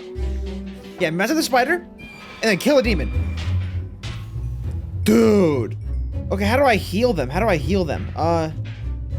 Ectoplasm. Mess them up. Kill a demon. Oh, they're so strong. Okay, I can heal them with ectoplasm. Come here. That's awesome. Wow. Okay. Now that I had captured a black wolf, I needed to make these roots for the ritual itself. I had to go get kelp, make seeds, gather saplings, and then I made the roots. I added those, some leaves, and some mossy blocks all to the ritual site to make it even more of an abomination. After gathering the materials, it was time for the ritual. Okay, I don't fully know how this kind of ritual works. What I do know is that I need the black wolf. I think I could probably just put it in there, but I'm gonna get the other items in place first. Wither skull, a tooth. Okay, gas tier. I have the essence. I just need to hit the wolf. How do I get it out? I got it. Okay, I got it. He's angry. But now if I put this essence in, boom. Okay, the ritual's working, and if I'm not mistaken, I hope this is actually a servant and not a boss fight. Oh, he's gone. Oh, he's back. Oh, right, he can turn invisible. I forgot he could do that. I heard him with thorns. Oh, he's tweaking out. Look, he's shaking. Oh, he says magic effects. He's getting transformed. All right, and there he is. Oh, you look beastly, my man. Holy. And he is my servant. Oh, look at you. No, you can follow me. Yo, I'll get rid of your walls. I want to see your standing by animation again. Look at this. Oh, look at him. I love this thing. I'm going to name it. XX the Dark Beast. XX. I'm not gonna name the knights. No, I am gonna name the knights. Cool Guy 82. Frank. Okay, squad, I got you guys some names. Here, you're gonna be XX the... I just named him Frank. Well, you're Frank now. Bro, it autofilled the name tag in my hotbar. I named him XX the Dark Beast X, but now he's Frank. You know what? You're Frank now. You know what? The diamond guy, you don't get a name, buddy. You're not gonna be named, because you are gonna die, and I don't want to be attached. Here, you're gonna be Cool Guy 82. I hope you like your name. All right, Frank. I really did not want to name you Frank. I'm so sorry. Okay, I gotta make something for these guys. Now that I had 3 permanent servants of different types, the troop focus just wouldn't actually work. But I learned there was an item that would resolve the problem. I spent the night gathering the materials, doing the rituals, and creating this item called the Esoteric Tesseract. This would store my servants and let me summon them whenever. Though it did have durability, so I finally made use of mending in case I had to repair it when I wasn't home. It could actually store up to 16 different servants, and I figured it'd be a waste to just use it on 3 of them, so I looked into what others I could make. I went and captured a spider using one of the spawners in my dungeon, then using a ritual, I mutated it into my very own broodmother.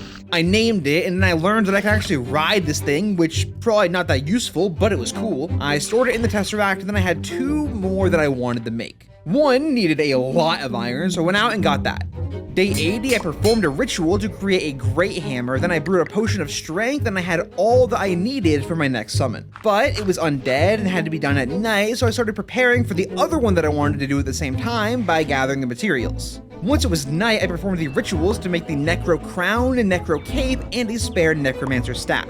Then I headed to a jungle biome because I had a necromancy ritual to do there when the sun came up. I had taken too long gathering the materials and I missed my window to do the ritual. However, I realized that I could actually cheat a little bit. I went to the Sky Arena, activated a wave, and immediately left. Failing the wave instantly, but it did rewind time a little bit to make it nighttime. I went back to the jungle and performed a small necromancy ritual to create a mossy skeleton servant. Now I had all the pieces. I went home to my actual ritual setup and it was time. I brought out the mossy skeleton, placed in all the items for the ritual, and I transformed it into a mossy necromancer. Then, before the sun came up again, I used the other materials with the great hammer to summon a zombie absorber. These two were the pinnacle of zombie and skeleton summons. I named them both, stored a big man in the Tesseract, but I wasn't actually done with the necromancer quite yet. As you can imagine, a necromancer can summon undead, but by default, this guy could only summon zombies, and I can teach him new undead by giving him certain focuses. I gave him one for skeletons and vanguards and figured that should be plenty of options for him. I could even command him to summon stuff for me, and his skeletons seemed to benefit from the ring I had, giving them armor, meaning it wasn't useless anymore. Now that I had this new army of extra powerful summons, I really wanted to head to the end. Like the Nether, the end unlocked an entire new element of spells to make, and I thought that maybe End City chests could have more pieces of the Forbidden Scroll. Though, if I was going to go there and start looting, I would absolutely want more backpack space, so I went and got more diamonds and upgraded mine all the way to netherite.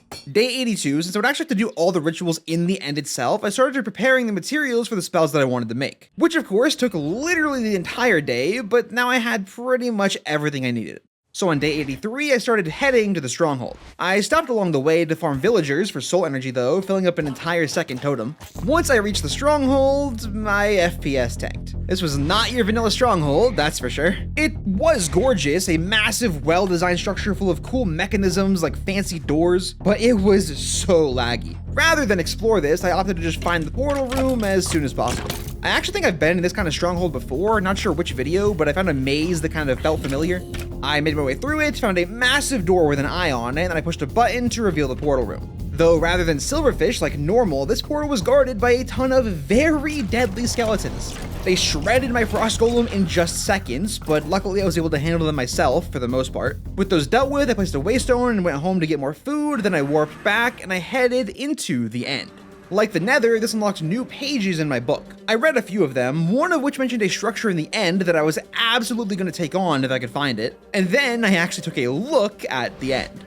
What is that? What is that? What is that? What is this? There's a boat up here. What is this? Why is the fountain up here? Is this gonna function? We'll see. Yeah, a boat dungeon just on the main end island. Never seen that before. It honestly kind of made the fight easier though. The dragon barely did anything and there were almost no endermen around for some reason. The blizzard spell that I had though was king during this fight. It instantly destroyed all the crystals with ease. It also just laid into the dragon, holding it in place and shredding itself. Thunderbolt was also pretty solid, being a good spammable option while Blizzard was on cooldown. About halfway through the fight, I remembered that almost every end spell needs Dragon's Breath, so I farmed a bunch of that. Then I just spammed Thunderbolts and Blizzards and took out the dragon. Now, this boat. It was partially destroyed from the dragon flying through it, but somehow there was still an item frame with an elytra left intact. And this was a game changer. Back down on the island, I set up a ritual site, and I can now turn my launching focus into a flight focus. I could now fly around, being propelled by wind at my feet, and it was way faster than launching myself around like before. Now that I had this, I went to the outer end and I explored a little bit. End City loot seemed to be pretty much the same as vanilla, and beyond that, I wasn't seeing anything too interesting, so I decided to figure out end rituals. The primary thing I would need is bottles of void. As you can imagine, you get this by using a bottle on the void. Now to do it, I very recklessly just started using my flight spell and spamming blocks below this cloud. I nearly died in the void doing so, would not recommend the strategy at all, but I eventually got a platform low enough that I could safely harvest these bottles. Now that I had those, I had to go get some purple blocks from a structure, and now I had everything I needed. I set up the ritual site on this little end stone platform and crafted void blocks from the bottles, which I learned that I should not touch, by the way, very hard to get out of. I put down a waystone so I can get back to the spot, and then I had to go get a dragon head because I realized I did not grab one before. Then I tried to make a spell with it, but it turns out I needed end stone bricks, not normal end stones, so I had to fix that. But then I performed my first end ritual and created a spell called Rupture. And this one was pretty crazy. It would spawn a rift wherever I was looking that constantly sucks in and damages all mobs in the area, basically a black hole. And I'll tell you right now, this spell is incredibly strong. And that was also the only non-summoning spell that I could actually make right now. For more, I would need to figure out how to get this Echo of the Void item. But yeah, I could make some new summons. First, the Blasting Focus that summons this guy. He's cool, got some glowing arm action going on. Then the Watching Focus, which lets me summon this void creature with a bunch of eyes. Since I expected to be using these spells quite a bit, I also made the Void Staff to boost them. I went ahead and enchanted the new spells, and now I had to figure out how to get that Echo of the Void that I would need for the other ones. When I was looking at the book after entering the end, I saw that I could make a voided eye that would lead me to a structure called the Final Terminal. And I assumed that's where I had to go to get the echoes. So I made the eye and I flew in the direction that it pointed. After flying all the way back over the main end island, I reached the final terminal. This place was basically a trial chamber. You activate spawners, you clear them, and then you get a chance at a key. I would need 4 of the keys to challenge the boss of the structure, but they could also be used to open vaults like a trial chamber. So yeah, I started working my way through the spawners. And that rupture spell was so strong and lasted so long, it could actually clear an entire spawner on its own. But unfortunately, I had a super long cooldown, so I couldn't just spam it. I tried out the blasting and watching summons here, and they were honestly pretty good, just not that amazing. They were basically Enderman versions of zombies and skeletons. They were a lot stronger than the overworld versions, but they weren't that great. I was pretty quickly able to get up to 5 keys, and since I only needed 4 for the boss, I decided to open a vault. Yo, oh my god, that is incredible. Okay, I didn't expect that. Yeah, so this place was another way to get those forbidden pieces, and after learning that, I immediately went and cleared the rest of the spawners. Mostly with the Fallen Knights, because I had no way of knowing which ender mobs were on my side whenever I used them. After doing them all, I opened every vault that I could. I only got 1 more forbidden piece, but that was still better than nothing, so I'll take it. But now it was time to take on the first boss. Okay, it's time for this boss. The way it works is that this key can open this, and it spawns a mini boss. I get the drops from those, and it lets me summon the main boss here, I think. And now that we're doing an actual boss fight, I really want to try out my summons. Here we go. I was worried about them falling in the void, because we're in the end, and if it happens, I will be incredibly sad. That's about it, actually. Okay. This is my squad. These are by far my strongest summons. I'm not even going to use my other summons right now. I want to see if these guys can handle it. The reminder, this is only a mini boss, and if these guys die, they are dead forever. Well, some of them are. Actually, this guy will be fine. Gravy Biscuit, he'll be okay. Okay, here we go. It's time to fight this boss, this mini boss. I'm scared. Oh, here he is. Big man, big hammers. Cool guy's dead. Okay, that is embarrassing. Gravy Biscuit's dead. No. Wait, it's purple guy from Five Nights at Freddy's. Go, Broodmother, go! No. Okay, actually, get out the other guys. Get out the other guys. Please don't kill Brood. No, please. Oh my god. Oh, don't kill me. Never mind. You can kill whoever you want to, just not me. Oh my god, my health. Oh my god, my health. This is no longer a joke. I thought I was invincible. Oh my god. Dude. The boss fell, but I lost everyone. Where's Frank? Hold on, I gotta save the items from my knights. This guy is so overpowered. You soloed that thing, big man. I'm gonna put big man away for now. Where's Frank? Is that Frank? Frank! Frank! Get him! Frank, you have friends! I didn't know that! Good job, Frank! An absolute massacre. Big Man and Frank were the only survivors, and that was just the mini boss. Not to mention the damage that thing did to me in 1 hit. It was an actual monster. I decided to keep going though and do the other 3 mini bosses. This time though, my permanent summons were staying out of it. I needed to save them for the main boss. I pulled out all the stops and I summoned my life stealers, and despite being in a 4v1, the mini boss still managed to kill 3 of the life stealers before going down. And I have fought lifestealers before. I know how tanky they are. That is absurd. It cannot be understated how strong this boss was. It was a demon. It turns out that each of these mini bosses has something different about them, as I noticed with the third one that had fire on all of his attacks. Not that it mattered though, because this is where I tested the rupture spell, and it made this one a complete cakewalk compared to the first 2. I only had 1 lifestealer going into it and still won in no time at all. Those first 3 mini bosses took all of my soul energy though, so before taking on the 4th one, I went home to recover. First, I summoned a new mossy skeleton and resurrected Gravy Biscuit, and also healed up Big Man and Frank. Unfortunately, the rest of the summons were just gone. I didn't have the time nor resources to summon them again, and they don't have an easy respawn mechanic like the necromancers do, so they were just dead. I made some gravestones and placed them in the hallway so they wouldn't be forgotten, at least. Day 89, I filled up both my soul totems with villagers, and I went back to the end. My summons were currently bugged, and I was not able to dismiss them, so while waiting for them to die naturally so I can summon more life stealers, I tried to get more keys. Given that this was similar to a trial chamber, it meant that all these spawners actually refreshed and I could take them on again. I did that for a bit, and I got 5 keys, but I started to realize realized that the Lifestealer summon never actually times out. So I just slowly walked the one that I had over, and I would use him for the fight. I took on the final mini-boss, and yeah, it really reinforced the fact that Rupture was an absolutely overpowered spell. Despite being able to teleport, it still held the boss in place the entire time and just destroyed it. Now I had all 4 shards to take on the boss in the center, but I actually had one thing I wanted to do before that.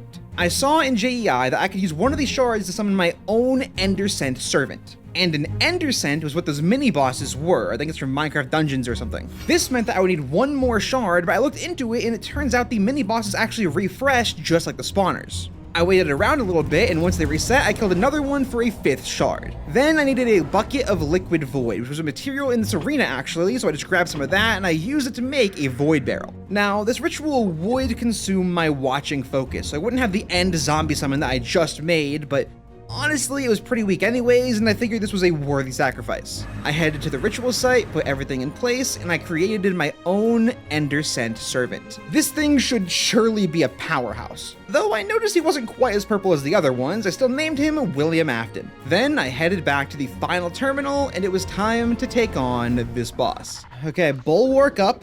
Boom, there we go. I want to summon Lifestealers.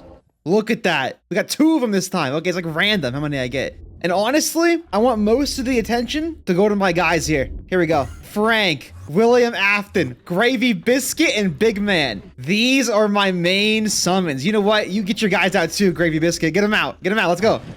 Oh yeah, there we go. Vanguard zombies and... Is it just zombies, no skeletons? That's... Oh, no, the skeleton right there. There we go. Squad is here. I'm gonna save Rupture as a last resort. All right, I'm gonna go ahead and get my Frost Golem out too, because I like this guy a lot. He's pretty cool. Look at this guy. I love this guy. I've had him for so long, but he's so reliable. Oh, my Bulwark wore off. Oh, I'm stupid. You know, I'm just not gonna need it. I have a God Apple. Okay, here we go. So, I put in these shards. 1, 2, 3. I'm gonna God Apple, and here we go. Go. Oh my God, he's cool. Ender Keeper. Squad, protect me. Oh, he's very tanky. Wow. Fire on me? Oh my God. My health. My health, my health, my health, my health, my health, my health, my health, my health. Flight. Oh my God, my totem. Flight, flight, flight, flight, flight.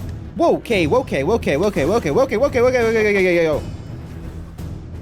Oh my God, he's giving me like gravity. I can't control myself. God Apple again. Okay, he's behind me again.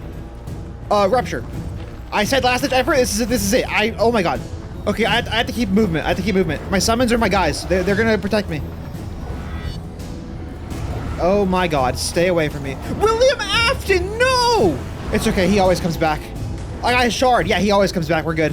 The Ender Keeper's half HP. No, Gravy Biscuit!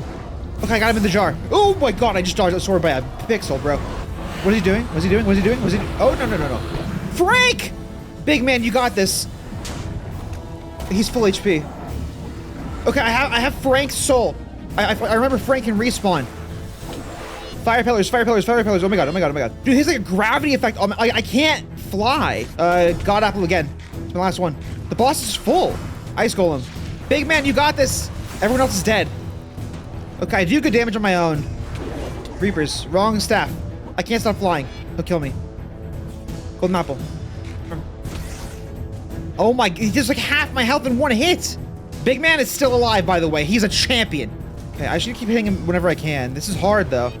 Big man, no! I was fully convinced that Big man was invincible. I'm not even gonna lie.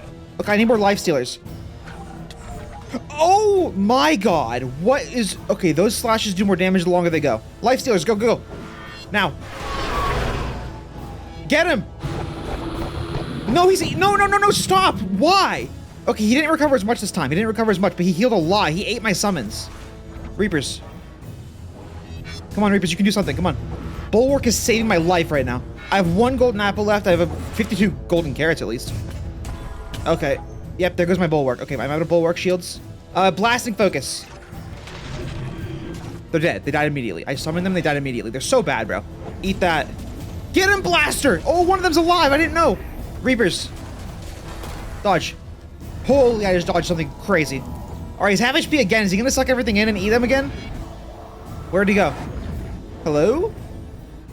There he is. Okay, he fell out of his arena at half HP, which honestly, a little awkward, but it gives me time to recover. I don't have the soul energy left to even like summon more. Okay, I have to go down here. I have to summon Life Stealers. Boom. Okay, I have Life Stealers on deck. There's the Enderkeeper. Oh my god. Oh my god. Life Stealers, go. Come on, they do huge damage. I have almost no energy left. He's almost dead, though. He's almost dead. Like 5%. Thunderbolt. Dodge. Dodge. Just dodge always. He's gonna die. He's gonna die. Life Stealers, please. Yes. Yes. Oh my god. You guys did it. Get off me, Enderman. Get off me. That was insane. I used 20,000 soul energy during that fight. What is this? Shrouded Blueprint. Okay, I got 2 Echoes of Void, which is really unfortunate because I can make the Stellar Focus, but then I would need 2 more to get Void Flash. I didn't get enough. You're supposed to get 2 or 3, and I needed 3.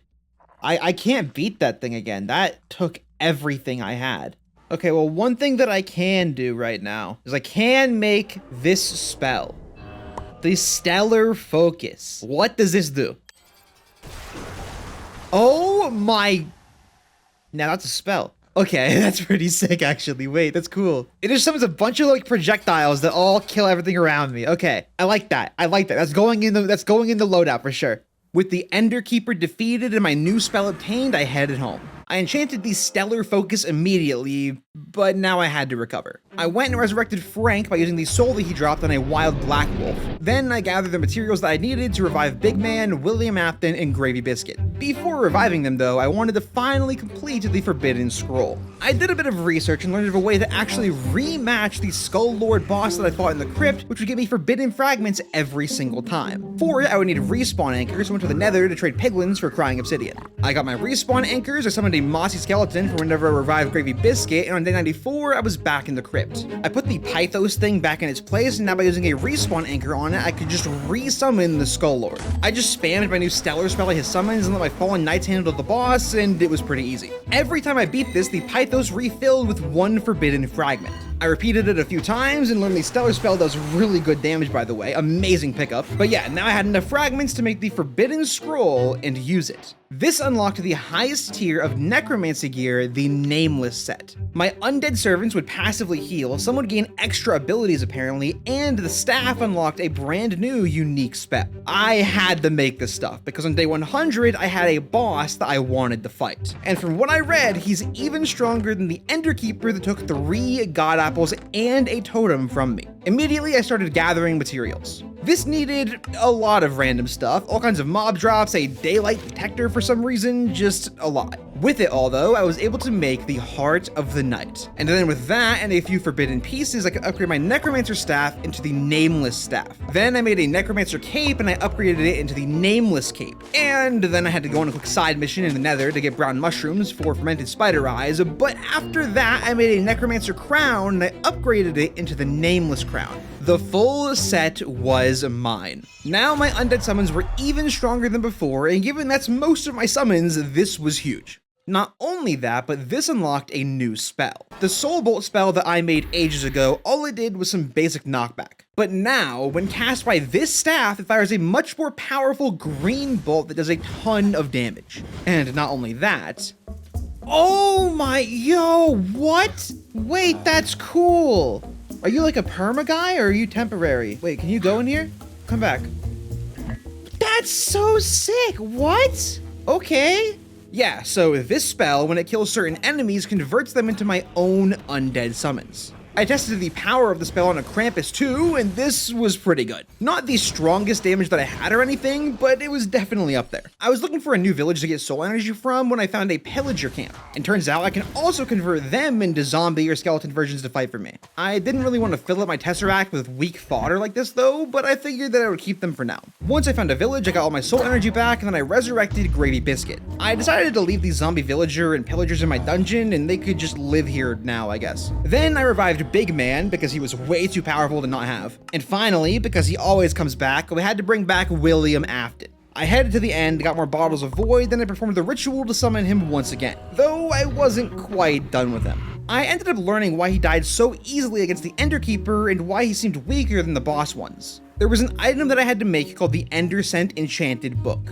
It used an Echo of the Void to make, but because there was no way I could beat another Enderkeeper, I had no other use for it anyways. I grabbed End Rods from a city and turned them into a block that I would need for the ritual. Then I just put the other items in place, made the book, and I gave it to William Afton. This enchanted him and he gained the powers of the fire type mini-boss. I'm not even sure what the other 3 mini-bosses' powers were, to be honest, but fire was pretty cool. Okay, now for my final objective. I wanted to defeat the strongest boss in this mod, the Apostle. Apparently, if you summon this boss in the Nether, it is just insanely powerful. The book told me that I should bring the Smite enchantment and an efficiency pickaxe. And given that I had no totem or god apples, I figured that I should probably follow the advice that I get. I still had the soul saber that my haunted armor was using, and I figured that this should be enough. The pickaxe thing had me a little bit confused, but I figured that I should go all out for that too, and started working on an efficiency 5 netherite pickaxe when a super blood moon began. Though, honestly, not really sure what that was all about. Like, sure, the moon was larger, but there weren't any more spawns from a normal blood moon, at least from what I could tell. I did learn from this, though, that undead mobs are now passive to me because of the gear that I had, so that was pretty cool. Also, that blood moon ended and then came back like multiple times during the night. I'm not really sure what was going on there, but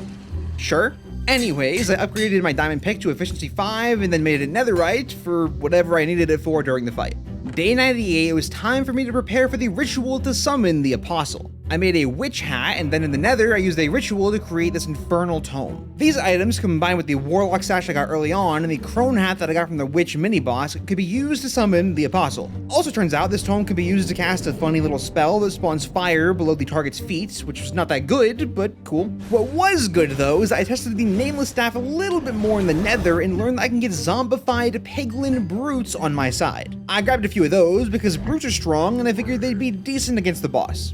I also ended up getting an entire cursed paladin armor set from farming the forbidden fragments earlier and decided to create a new haunted armor stand. While finding a weapon for it to use, I realized I had enough lifestealer bones to create another dark atrium. This item, when I consume it, would give me an hour-long buff that would save me from death, or so it says. And that sounded quite useful given I had no totems of undying. My lifestealer summon could also give me that buff, but it was only for a few seconds at a time, so this item was more reliable.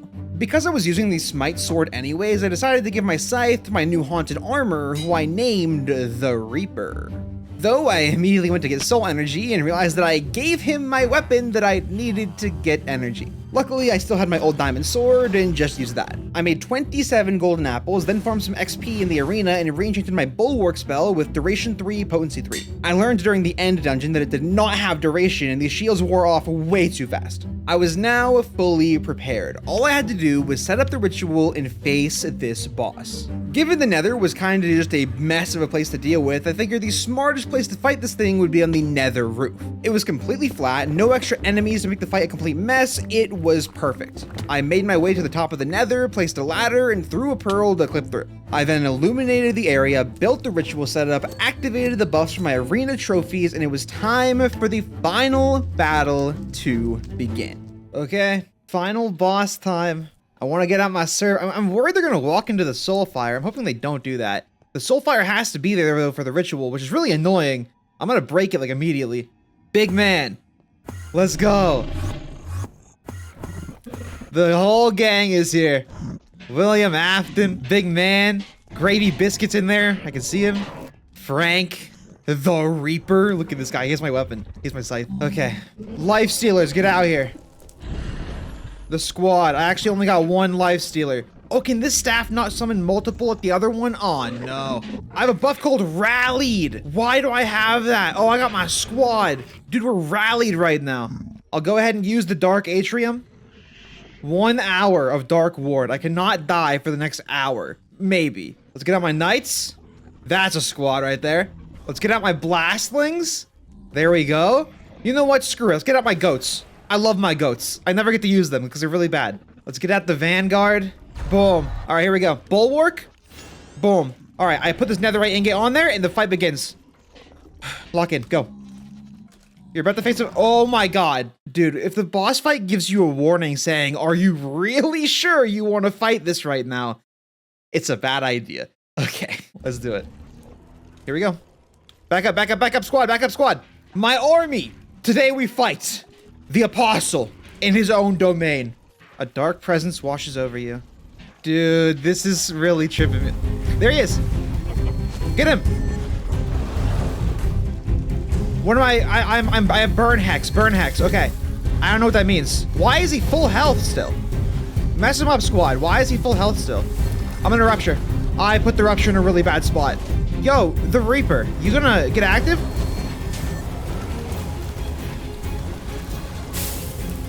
Oh my God.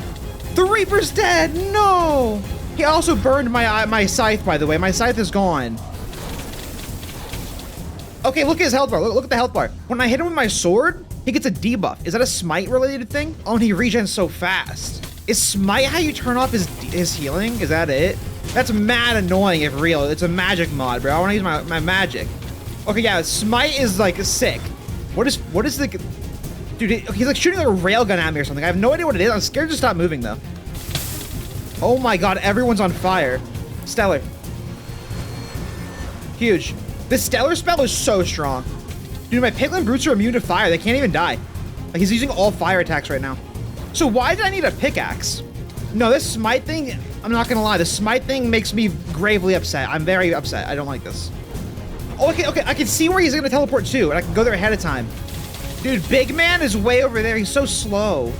All right, my new job is just disable his healing while the squad gets him. All right, we have a quarter down. Wow, this is actually the biggest, like, stall boss ever. It just takes so... No, Gravy Biscuit! Oh, dude, Gravy Biscuit has no defense, bro. He needs to get his D up. Oh, he's summoning. Oh, that's good. Okay, squad, you deal with the summons, I'll deal with the guy. You're not getting away, man. Dude, flight is the greatest spell ever. I can just fly right at him while William Afton goes to town.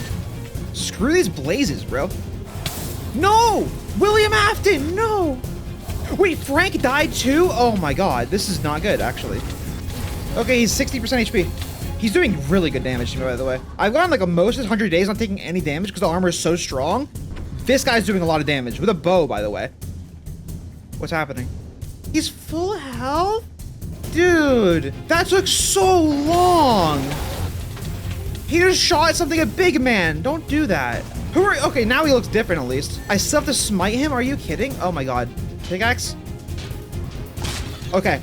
He spawns totems that shield him. He regens to full HP within seconds if I don't hit him with smites. Oh, I'm in for it today, aren't I? I don't have any soul energy. Oh no. Wait, you're still alive? Oh no, you're so... My Piglin Brute picked up the armor from the Reaper and he's wearing it. That really excited me. I'm sorry. I just noticed that. Wait, that's awesome. I can barely even like lay out. Big Man died immediately. He just got to the fight, man. He's been on his way this whole time. I can't even summon anything. I don't have like the soul energy. Oh, good, a totem. That's good. Okay, I get it. This is pure chaos and I can't win. I'm half HP again. I'm out of soul energy. 20? He's like shooting guys at me or something. Yeah, these. Come on, summons. I'm out of energy. 0. Golden apple. Disable his healing. Dude, I've done like 4%. And he's gonna get all of it back. I'm out of mana. I'm out of all soul energy. I have 0 in all of my totems. Alright, bro, it's a sword fight. I have speed 1. You can't get away forever. My last golden apple. I've eaten 27. Meteors? Are we serious? I have no healing. I've used all my golden apples. I've used all my soul energy. And he's like, oh my, he's healing again. Totems, good, totems. I can't beat him. I have the best gear in the mod. There's nothing better I can get. I have no movement. I have no health. Like, it's raining blood. It's raining blood. I'm not losing on day 100 again, dude. I'm gonna lose on day 100 again. It's just gonna happen. I can't move. I can't use any spells. I used everything in my arsenal that I've gained. I used everything. I've used everything. All my summons are dead. I lost my buff. It's over. I used the Dark Atrium buff at some point. I don't know when I used it, but I died at some point and I lost it. Like, what was I supposed to do? It's like you need multiple people. I don't have multiple people. Like, how do you damage him, keep the smite debuff, and break the pillars? I'm one person. I don't want to make it a habit of losing these, by the way. Oh no. And that is how I failed to survive 100 days in hardcore Minecraft. I really don't know how I win there though. That was genuinely an impossible boss. Believe me, I hate losing these 100 days. It's been kind of a trend recently and it's starting to bother me. It makes me feel like I'm bad at Minecraft or something, which I know that I'm not. I'm pretty good at the game, I think. But yeah, regardless of how things turned out, it was a very fun 100 days. The magic mod was awesome. The servants and the spells were some of the most fun I've ever used, and the mod pack's in the description if you want to try it out yourself. And yeah, bye.